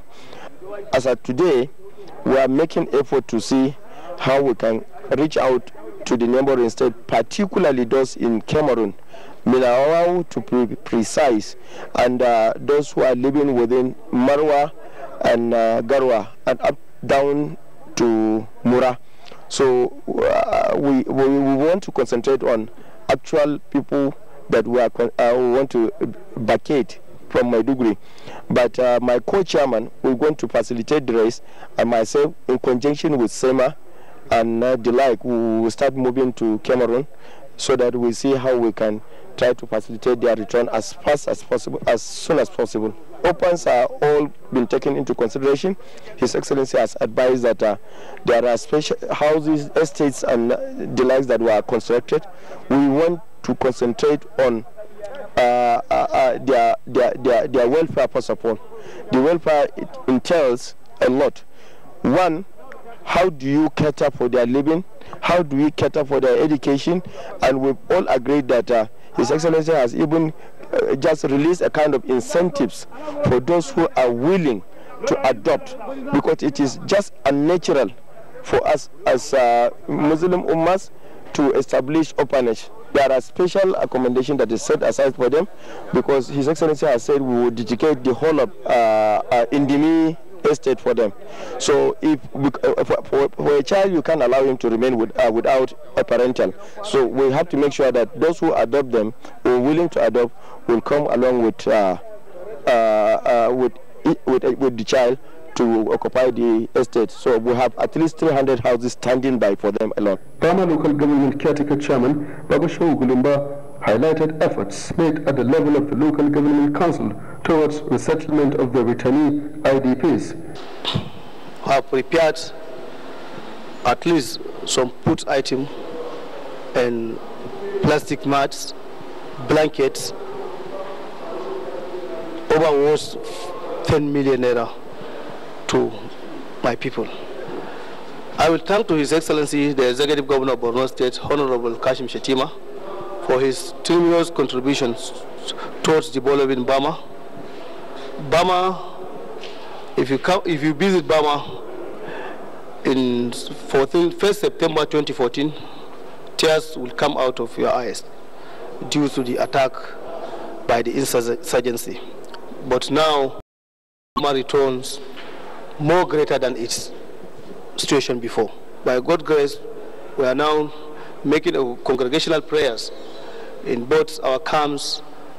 A collective decision was made together with His Royal Highness the Sheikh of Bama, Alhaji Kari Ibrahim El Kanemi, and some of our elders will make an arrangement towards peace return to Bama again. I will appeal to NGOs and other federal governments and other agencies to come to our aid, because our people are in hands to come back home. With reconstruction of residential and public structures such as police stations, schools, clinics and hospitals, as well as provision of basic social amenities such as water, in addition to security measures taken, some returnee IDPs expressed joy and hope to take off old occupation of trading and farming as the rainy season sets in. Alhamdulillah, 100% mun nuna godiyanmu. Yanzu an bude mana hanya, an mayar da mu gida, kowa da kowa lafiya kalau, an mayar da shi kuma gidansu kowa da kowa ya samu ya zauna lafiya lau. Kuma muna nuna godiyanmu yanda aka gyara mana construction daya biyu, gidajenmu gaba daya an riga an gyara da kasuwanninmu duka mun riga mun gode wa gwamnati. Kawai yanzu abin da ake nema mu hanya ne problem ɗinmu. Da 'yan kasuwa daya biyu ba mu da jari, so mun roki gwamna mai martaba ya taimaka mana da jari da main road namu. Mun gode wa Allah kuma mun gode wa Kashim Shettima, gashi mun zo mun ga gida ya gyaru, amma matsalan ne guda daya ne. Mun shiga cikin dakin mu, gashi dakin mu a wargaje, babu komai a cikin dakin mu, akwai abubuwa da yawa mu bari, kafin namu, katifan mu, me komai akwai muka bari, amma gashi mun dawo mun samu gidan ba komai. Gaskiya in gwamnati ya kara mana yanda ya yi mana kokori haka, ya yi mana abun nan, ya samu mana kayan su kwanciya, kayan dakin mu. Kusa an da diyo mazin abun da yara yana da fitu biya an da ya duza sa tuluna kai da an diro kare an da ci da iso a wanda ya sanda na an diro sa ya shi mangala a ai makaru kan me ba tawakkal ne kashe an da san maso karo kujin bai ta da zama karo da kuji wara ko isko oro gwamnati siriya kazu kare ai doi kongelu kana har wanda kyara kana wanzu a wuro kare an jin biyar gaba daya mun giri sha aura ya den narin fandiyan ma losor cidanyen ci kuma dai kama bula karan garin fandiya cidanyen rayana ada ha ubare ma gaiman ubare burarin galo bare losor de bare. The Borno State government, according to Governor Kashim Shettima, is poised to safe and voluntary return of all IDPs to pave the way for closure of all IDPs camps this year.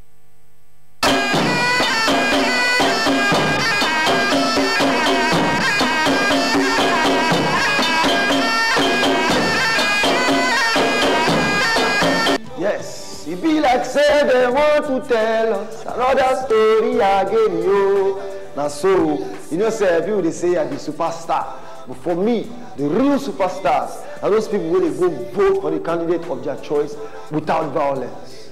So for these upcoming elections, be my superstar. Vote, no fights, no violence, because the election will be won. We work together so the future will be brighter.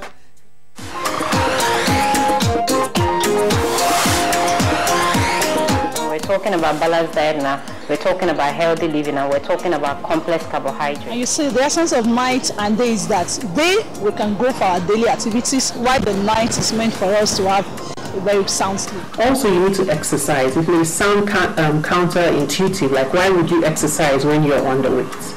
But the truth is it helps in your fat distribution. And it also everyone is talking about increased physical movement, increased physical ability. What about some light exercise? We can do it together.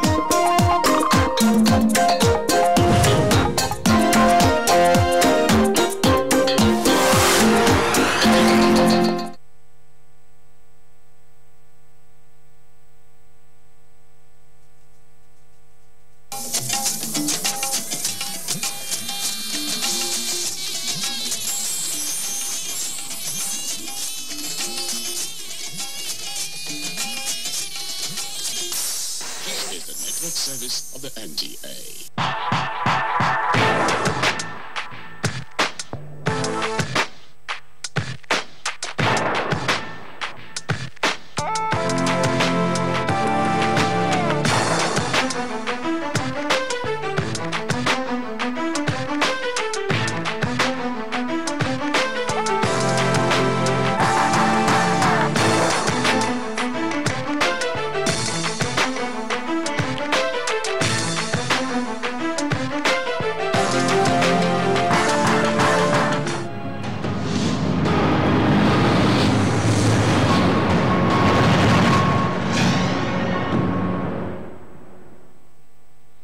Commonwealth Games have come and gone.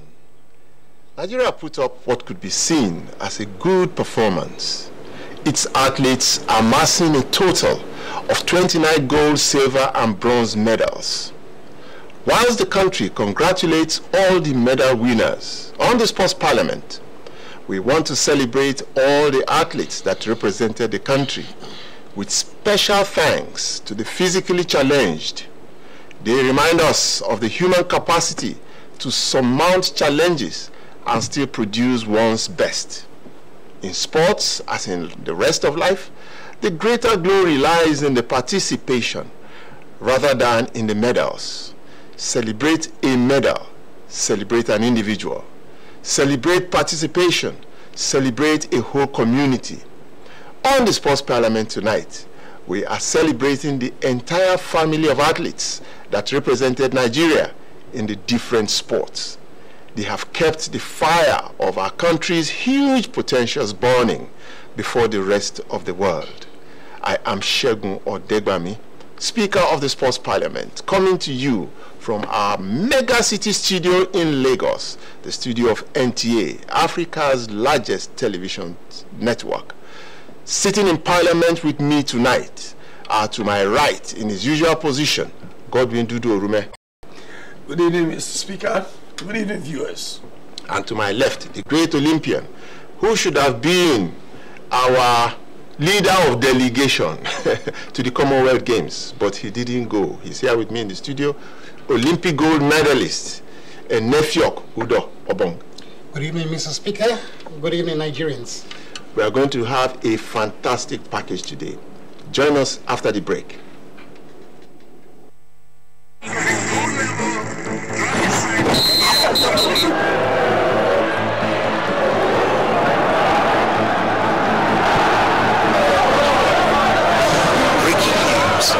MTN gives 2,000% bonus for reactivating your MTN SIM.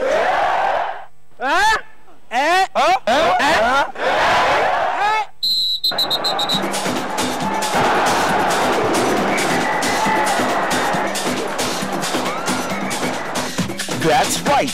If you haven't used your MTN SIM for 45 days or more, recharge now and get 2,000% bonus. That's right, 2,000% bonus for your first recharge of every month.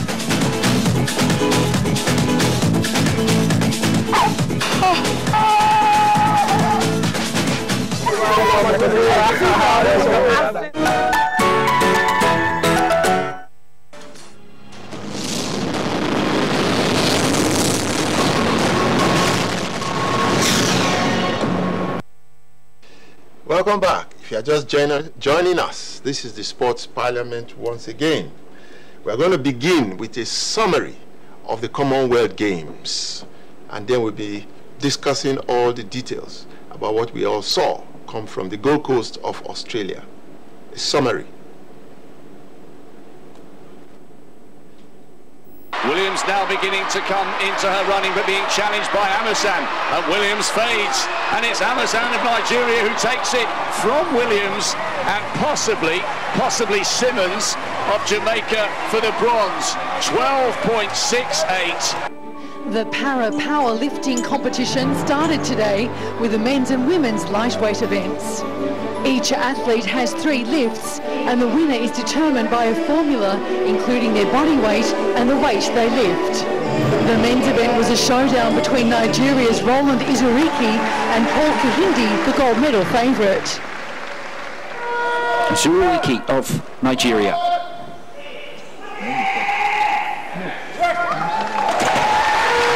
An immensely powerful man. 221 kilos. This is attempting to equal his world record. Well, it looks super strong.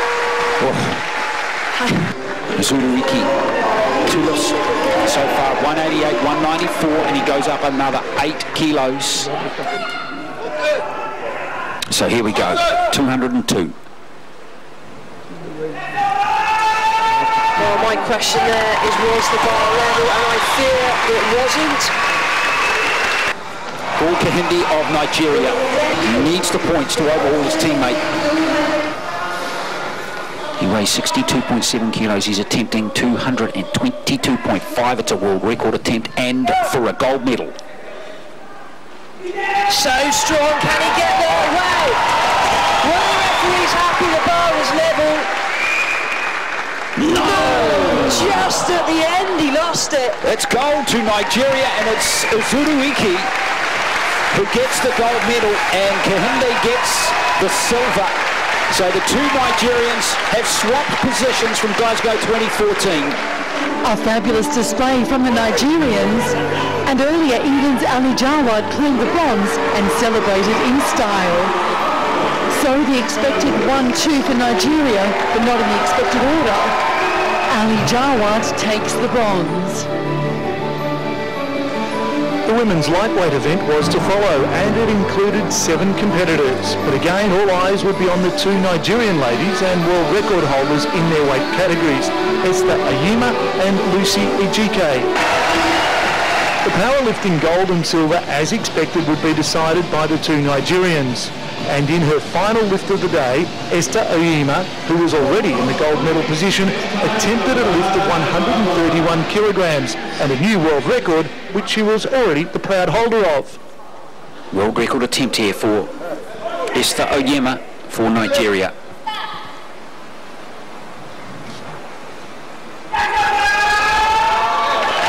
Well, we'll see what the judges say about that. There it is. It's a world record for Ayima. Ayima needs to absolutely fantastic lifting. I'm not sure that she can be caught. I think that's enough for Ayima. That outstanding powerlifting from Ayima gave her the gold medal. Teammate Ejike had one final lift, but if successful, it still wouldn't be big enough to overtake Ayima. As far as my calculations are correct, I hope I've got this right, 139 kilos on the bar will give her points worth 140.2. It won't be enough to go into the lead. Esther Ayima is going to be the gold medalist with that world record.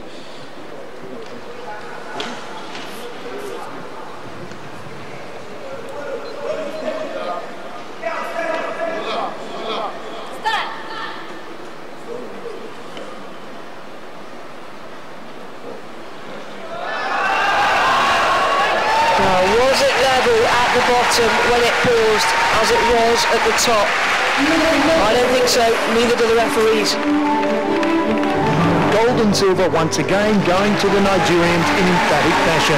So confirmation of the standings and yet another enthralling powerlifting final.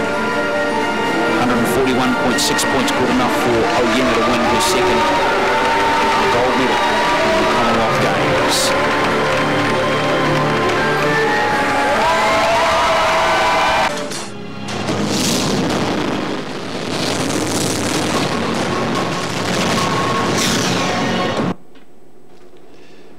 Welcome back.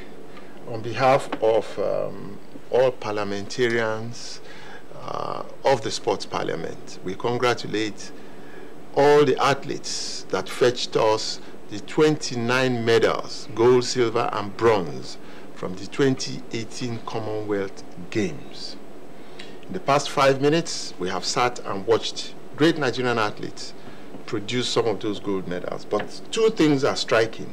One, I read the report that the sports minister said that he was very happy with the performance of the team and that this performance was better than the performance recorded in Glasgow. The second thing is that we've seen so many of those medals, shown here, and of the 9 gold medals that we amassed, only one came from track and field, 2 came from wrestling, and the others came from the physically challenged sport, Paralympic athletes. Is that a true reflection of the state of our sports in Nigeria? Your thoughts? Yeah, it's a true reflection, because if it had been otherwise, then something is not adding up.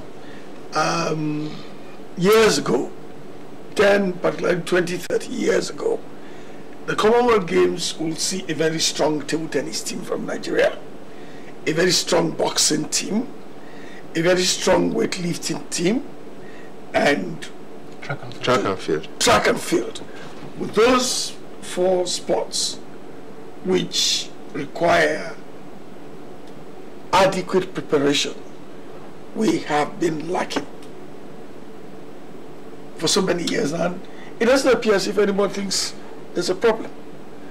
But the physically challenged athletes somehow within the presence of the national stadium just find that extra energy to go on and on and on.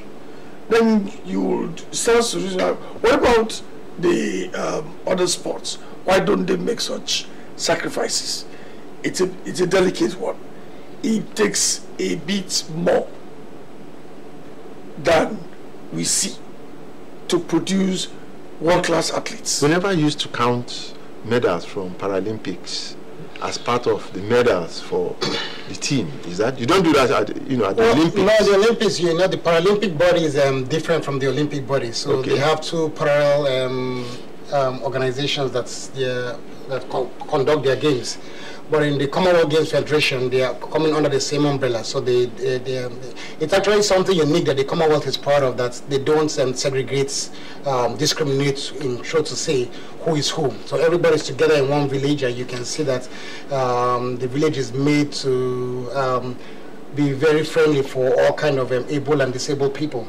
We have to really look at it this way, is that it's powerlifting that we got our medals. As a matter of fact, the powerlifting, since the sport was introduced in the Commonwealth Games 25 years ago, all available gold medals has gone to Nigeria. All. And that's without fail. I think about 25 years ago that it came out. So we're living up to expectation. But we must also see that we are declining if we look at the whole para sport as a whole. Because initially, we were winning in para athletics, in sprinting, partially blind, the one with the T10 or T9, the ones that with one hand. So we had medals in para athletics, in para throws, and other para sports. But now it's only the power weightlifting, the powerlifting. That's the only one that we are winning now. So you can see that other countries are encroaching on our territory. So if we look at it that we won medals, yes, we won medal, but are we doing as well as we did before? No, we're not.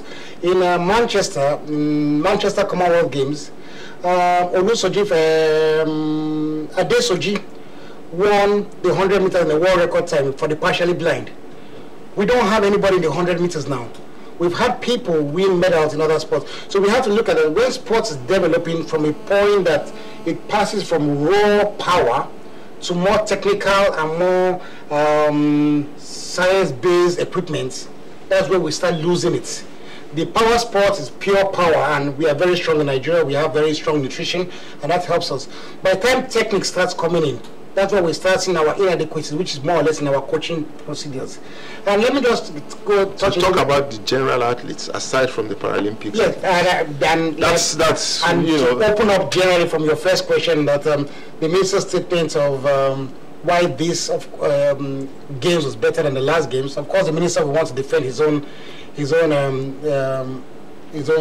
decisions. His own tenure. But I can actually advocate for him. I can defend him, because if we're looking at if we're looking at the ratio of medal per athletes, yes, this is actually we have a better return than we did in Glasgow. We went with 89 athletes, and we came back with 29 medals, or let me say 9 gold medals. In Glasgow 4 years ago, we went with 149, I think 139 athletes. We came back with 11 gold medals. So if you're looking at the medal per athletes, probably this has been a more efficient team. So maybe that's what he's looking at, probably. Okay. So, but does that tell us anything, really, about the state of our sport? Particularly. Yes, let me pass this comment. And this is for all Nigerians to know. One of very few persons, probably, I'm not talking team sports now as in football, but in track and field, in any other sport, there are only 5 of you, alive or dead, with gold medals in our entire history. And these are not, easy things to achieve. Your experiences, your knowledge, your exposure are things that this country should benefit from. If there's going to be a leader of delegation to the Commonwealth Games, you should just be tagging behind that leader of delegation, because Nigeria would have needed your services there. You were not there. Dudu, over to you. Well, on a platform, somebody made a comment or asked the same question, and you saw my reply that if he had been picked, it means things have changed for good. You see, we have a way of circumventing the right thing all of the time. As an Olympian, a gold medalist, he will know what to say to people who need motivation to get beyond 12 seconds in the 100 meters into 11 point something. And whereas it's a smart thing to do to get him involved, because a few great athletes in this country have made the transition from participating and managing member of the NOC. So to that extent, I would think that is an automatic choice. But we have a way of making our decisions that belies the truth. And until we begin to get it right, we begin to understand the elements, the basic elements, then build on it, we're not going to have increased hope in medals. And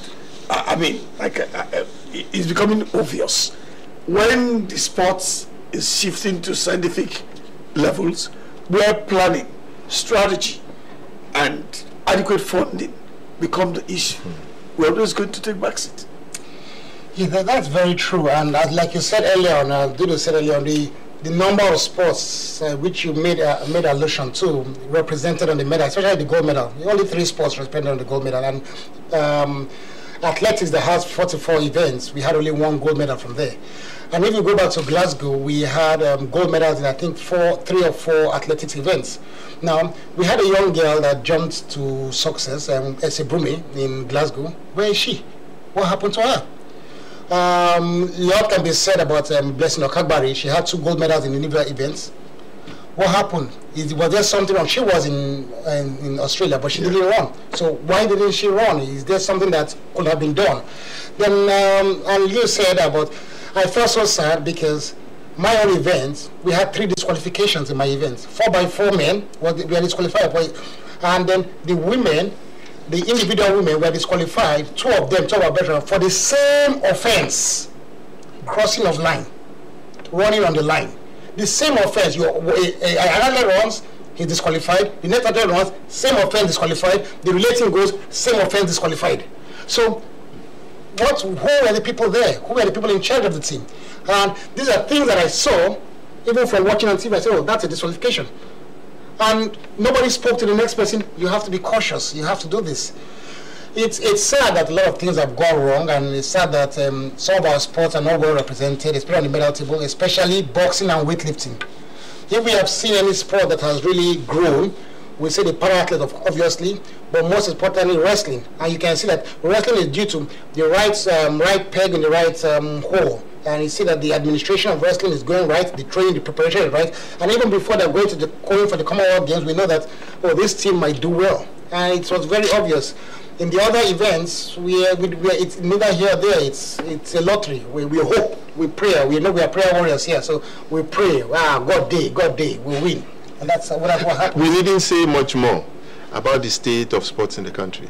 To cap it all up, well, people are trying to shy away from it, but Nigeria lost in terms of athletes absconding from camp and coaches absconding from camp. I guess that at least 5 athletes and 1 coach joined Ghanaians and Cameroonians and all the other Africans to run away from the team, and they are not back with us here in Nigeria.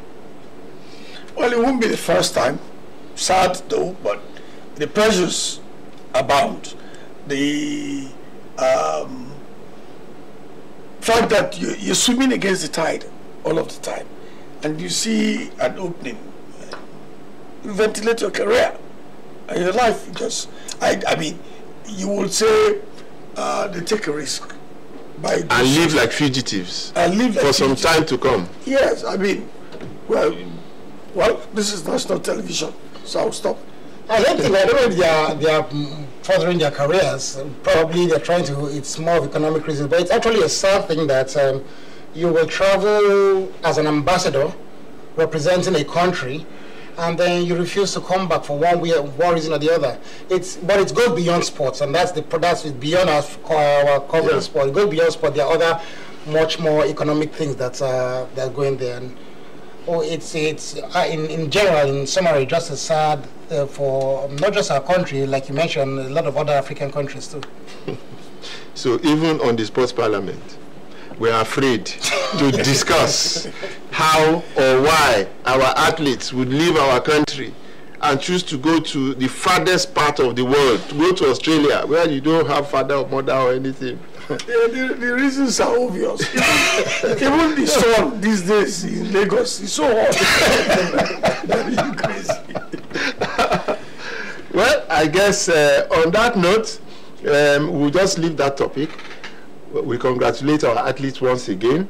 When we come back from our break, we shall be going into our special World Cup special segment, and we have a very special guest in the, sitting with us in Parliament today. But Lukman is just waiting. I don't know how well he did last week, but after the break, you'll be meeting with Lukman. Is an evil practice abolished all over the world over 200 years ago. But today, human traffickers are selling human beings as slaves in Africa.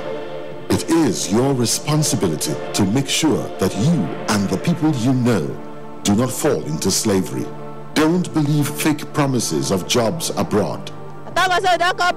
People went to say Libya, Italy no use you when they carry me on top water. 4 days now they lock me for inside house, no food, no water. I nearly die. Now God, when me heaven and earth, now save me. If you get 1 naira for Nigeria, you get junior 1, you say you no get papa, you no get mama, that make you come out.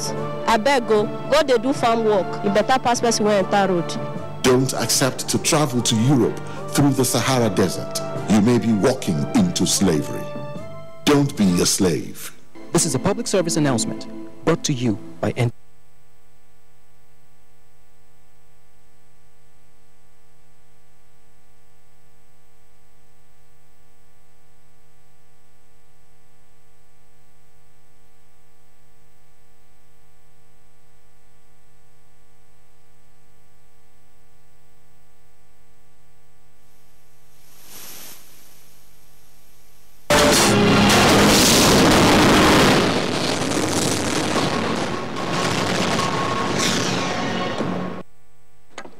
Welcome.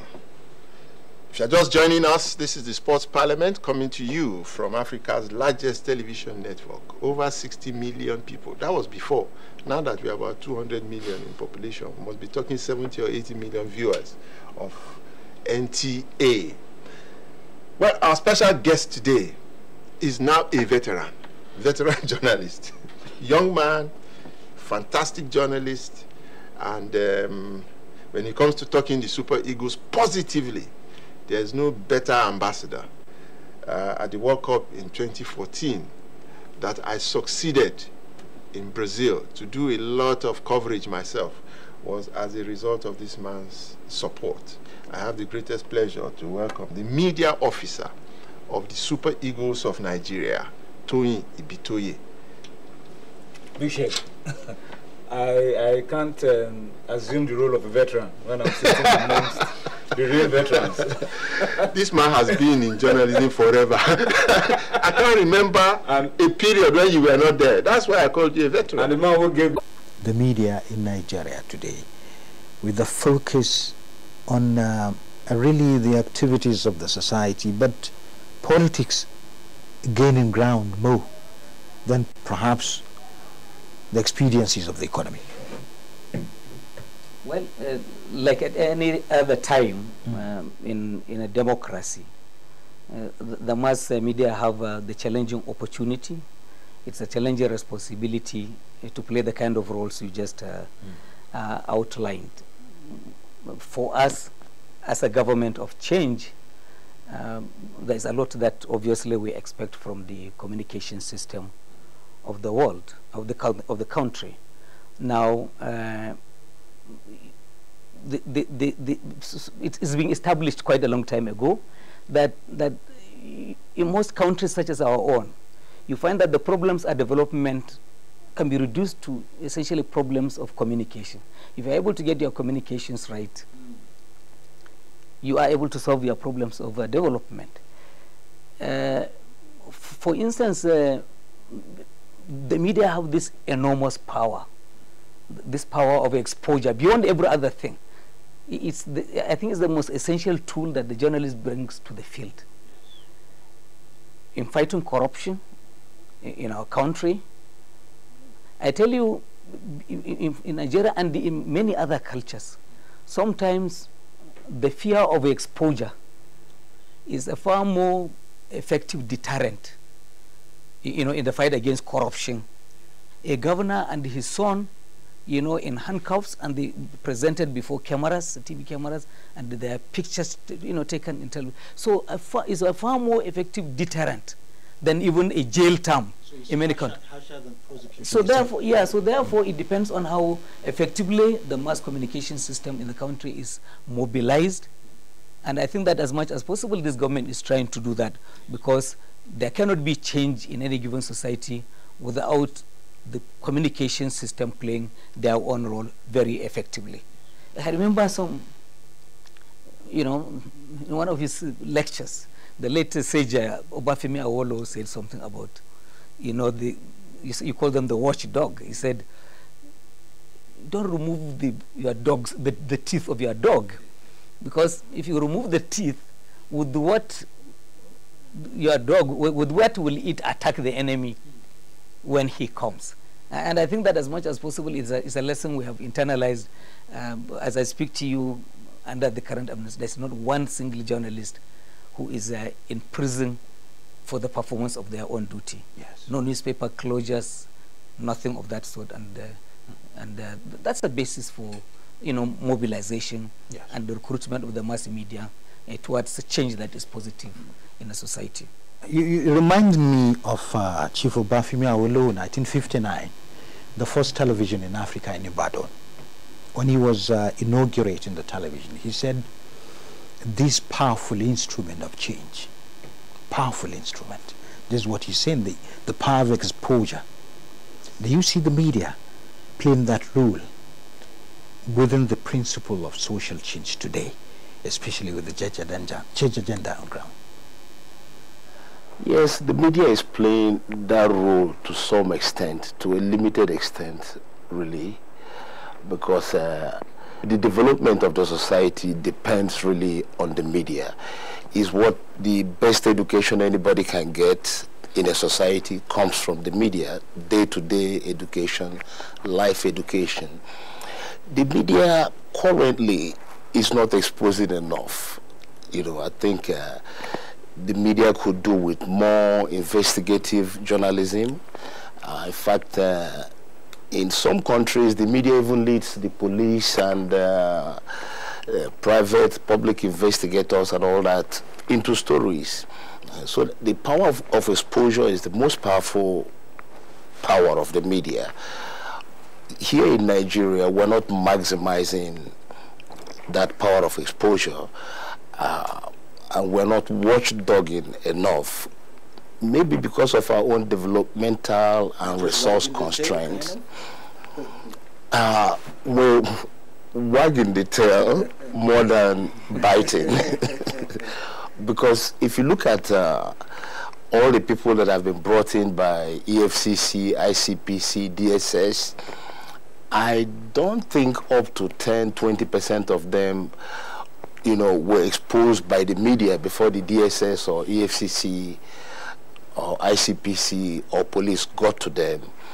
I think in a normal circumstance, or in normal circumstances, is the media that will blow this thing up, and then the police follow up.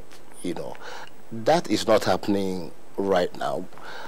But I think it could be our developmental constraints, resource constraints, and even cultural constraints. Yeah, but we're not doing enough of that yet. Well, actually, to some they would say there's an issue of privacy of the individuals and group, so to speak. Let me come back to Malan Garba Shehu. You said at this stage of our national life, is as usual, even during politics or military interregnum in this country, politics take the center stage. I remember in those days of decamping, those were the words.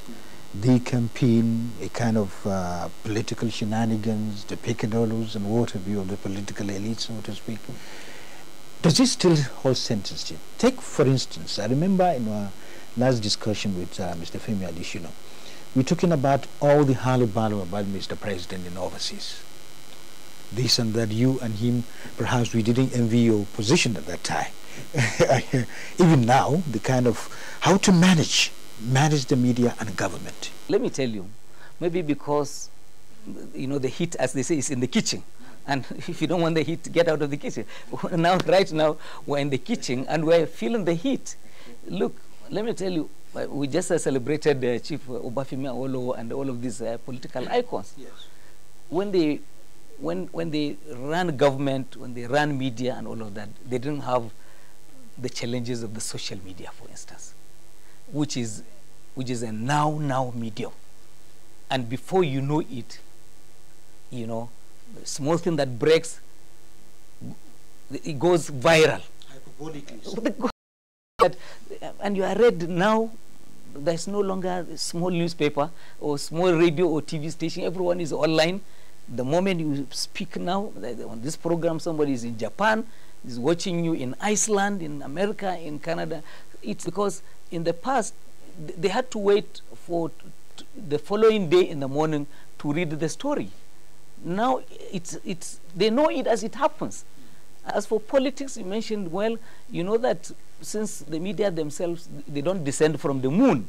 They are members of the societies there, and they are owners and the journalists and publishers. And so therefore, they are part of the culture and they share in the temperature in the room. That's the point I'm trying to make. So therefore, they are reflective of our own idiosyncrasies, our own differences. I'm saying that a newspaper that is published in Sokoto mustn't write an editorial as if it is published in Abeokuta or in Calabar. And I think this is the beauty of the diversity. Exactly. Yes, the diversity of our country, and everyone now throwing their own into the center. And then, as they say that, you know, when there is this huge combustion, they turn things around, the truth will always come at the top. So there is actually the beauty of it is let everyone be political, let everyone be partisan. That's their own business. Yes. Well, against that backdrop, actually, and what we have today is the principle of change. We need change, economy generally. We're talking about agriculture, that is the government's agenda. We're talking about manufacturing, solid minerals, and of course, empowering the youth towards a greater Nigeria. How do you see the media playing that role? You published 2017 Nigeria Outlook. Partly, or most of it, is economics. How will the media come in, perhaps to complement government efforts, in order to highlight all these kind of goods? Yes, in that light, you know, exposing the opportunities available in the country, the immense agricultural, industrial, water resources, the media is doing a lot. You know, the television stations. I know you run a regular program on resources of the country around. So the media is doing a lot in that regard. I still think a lot more can be done because there's so much opportunity in this country. There are so many resources. There are so many viable small and medium enterprises that you could start with very little money, with $500,000 naira, 100,000. You could start processing moringa, you know, all this agricultural ginger and all that. With 100,000 naira, you can put somebody into the business of processing ginger, for instance. But that more can still be done so that everybody is aware of the enormous opportunities all over the country, and this way we can generate momentum to overcome our current economic downturns. Because when you look at our economy now, we're in a recession, the naira is fluctuating and all that. But if you look at it more intensely, we don't really have a serious economic problem. We have a problem of lack of effective communications of our opportunities. We don't know exactly what we have and how we can transform those into money, you know, which I think the media can do more.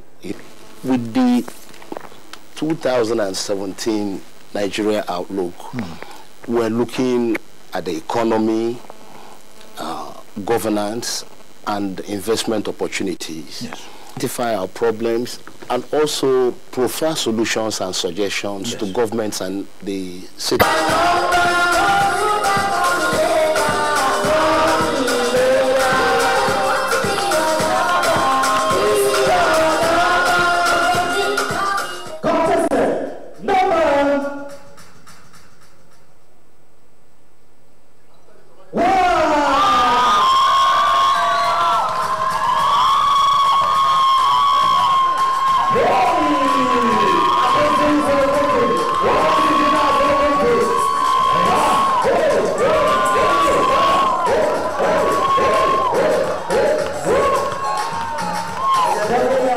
Behold, the new face of MAFA 2018, a combination of rare beauty, elegance and intelligence.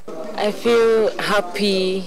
I feel so much excited. All glory to God. I had no idea because I had a lot of competitors. Being the face of MAFA is now mine and not Charles's own anymore.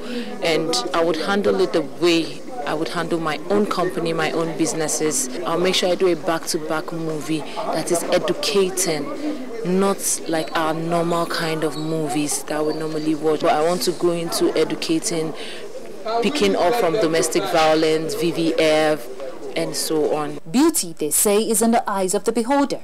MAFA 2018 has come and gone, a celebration of culture, beauty, and creativity.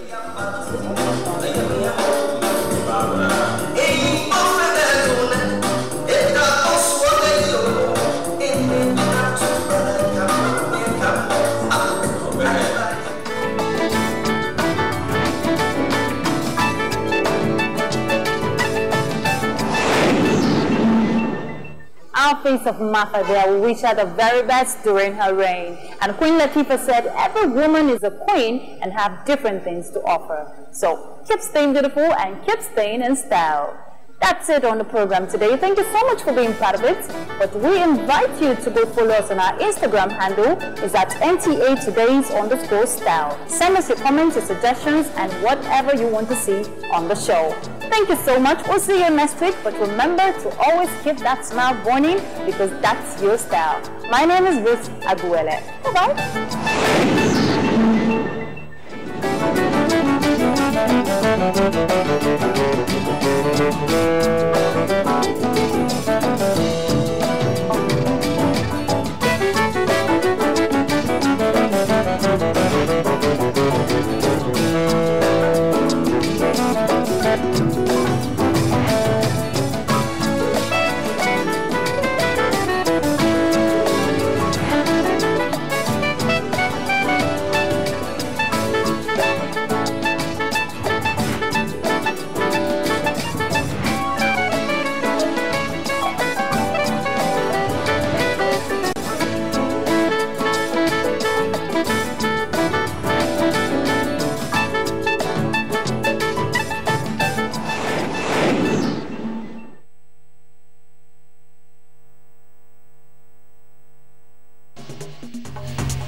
NTA2Lagos Network Center.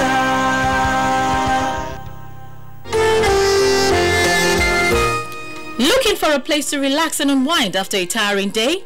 Lagos Resource Center is it. A place of hospitality and relaxation. An interaction center for retreats, AGMs, lectures, conferences, social activities for corporate bodies, individuals and religious groups. The Lagos Resource Center offers you various range of rooms such as standard, deluxe, semi-suites and suites for your comfort. Try out our pastries, Nigerian and international dishes as our Bethany kitchen makes you ask for more. Our hall of various sizes are fully equipped with state-of-the-art facilities and up-to-date training equipment. We also offer professional outdoor catering services, all to your taste and delight. Visit our beautiful chapel for your meditation and prayers after a busy day. You can locate us at 9 Anifowoshe Street off Adiola Odeku Street or Okofo Abayomi Street, Victoria Island, Lagos. For further inquiries, call 070-3314-1149 or 080-7502-8582. Email recenter@yahoo.co.uk. Lagos Resource Center, relaxation, serenity and hospitality at its peak.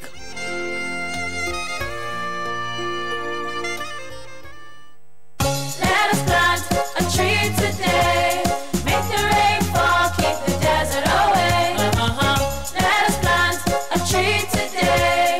Make the rain fall, keep erosion away. The climate's changing because of burning oil and cutting down forests. Climate change will give our children floods, hunger, drought and poverty. Trees give oxygen, rain and shelter. Let's make Nigeria green again and plant trees to secure our children's future. Let us plant a tree today. NTA2Lagos Network Center brings you broadcast service wherever and whenever through our social media platforms, now live on just a click away. Global news, sports, business reports, politics, issues, events and happenings around the world, your favorite past and present TV programs, drama, documentaries, and for your news headlines, log on to www.youtube.com/NTA2Lagos. Watch, download, comment, and subscribe free. It's simply www.NTA2Lagos and explore our world of news and events. Available in all smartphones, iPads, and all Android phones. Like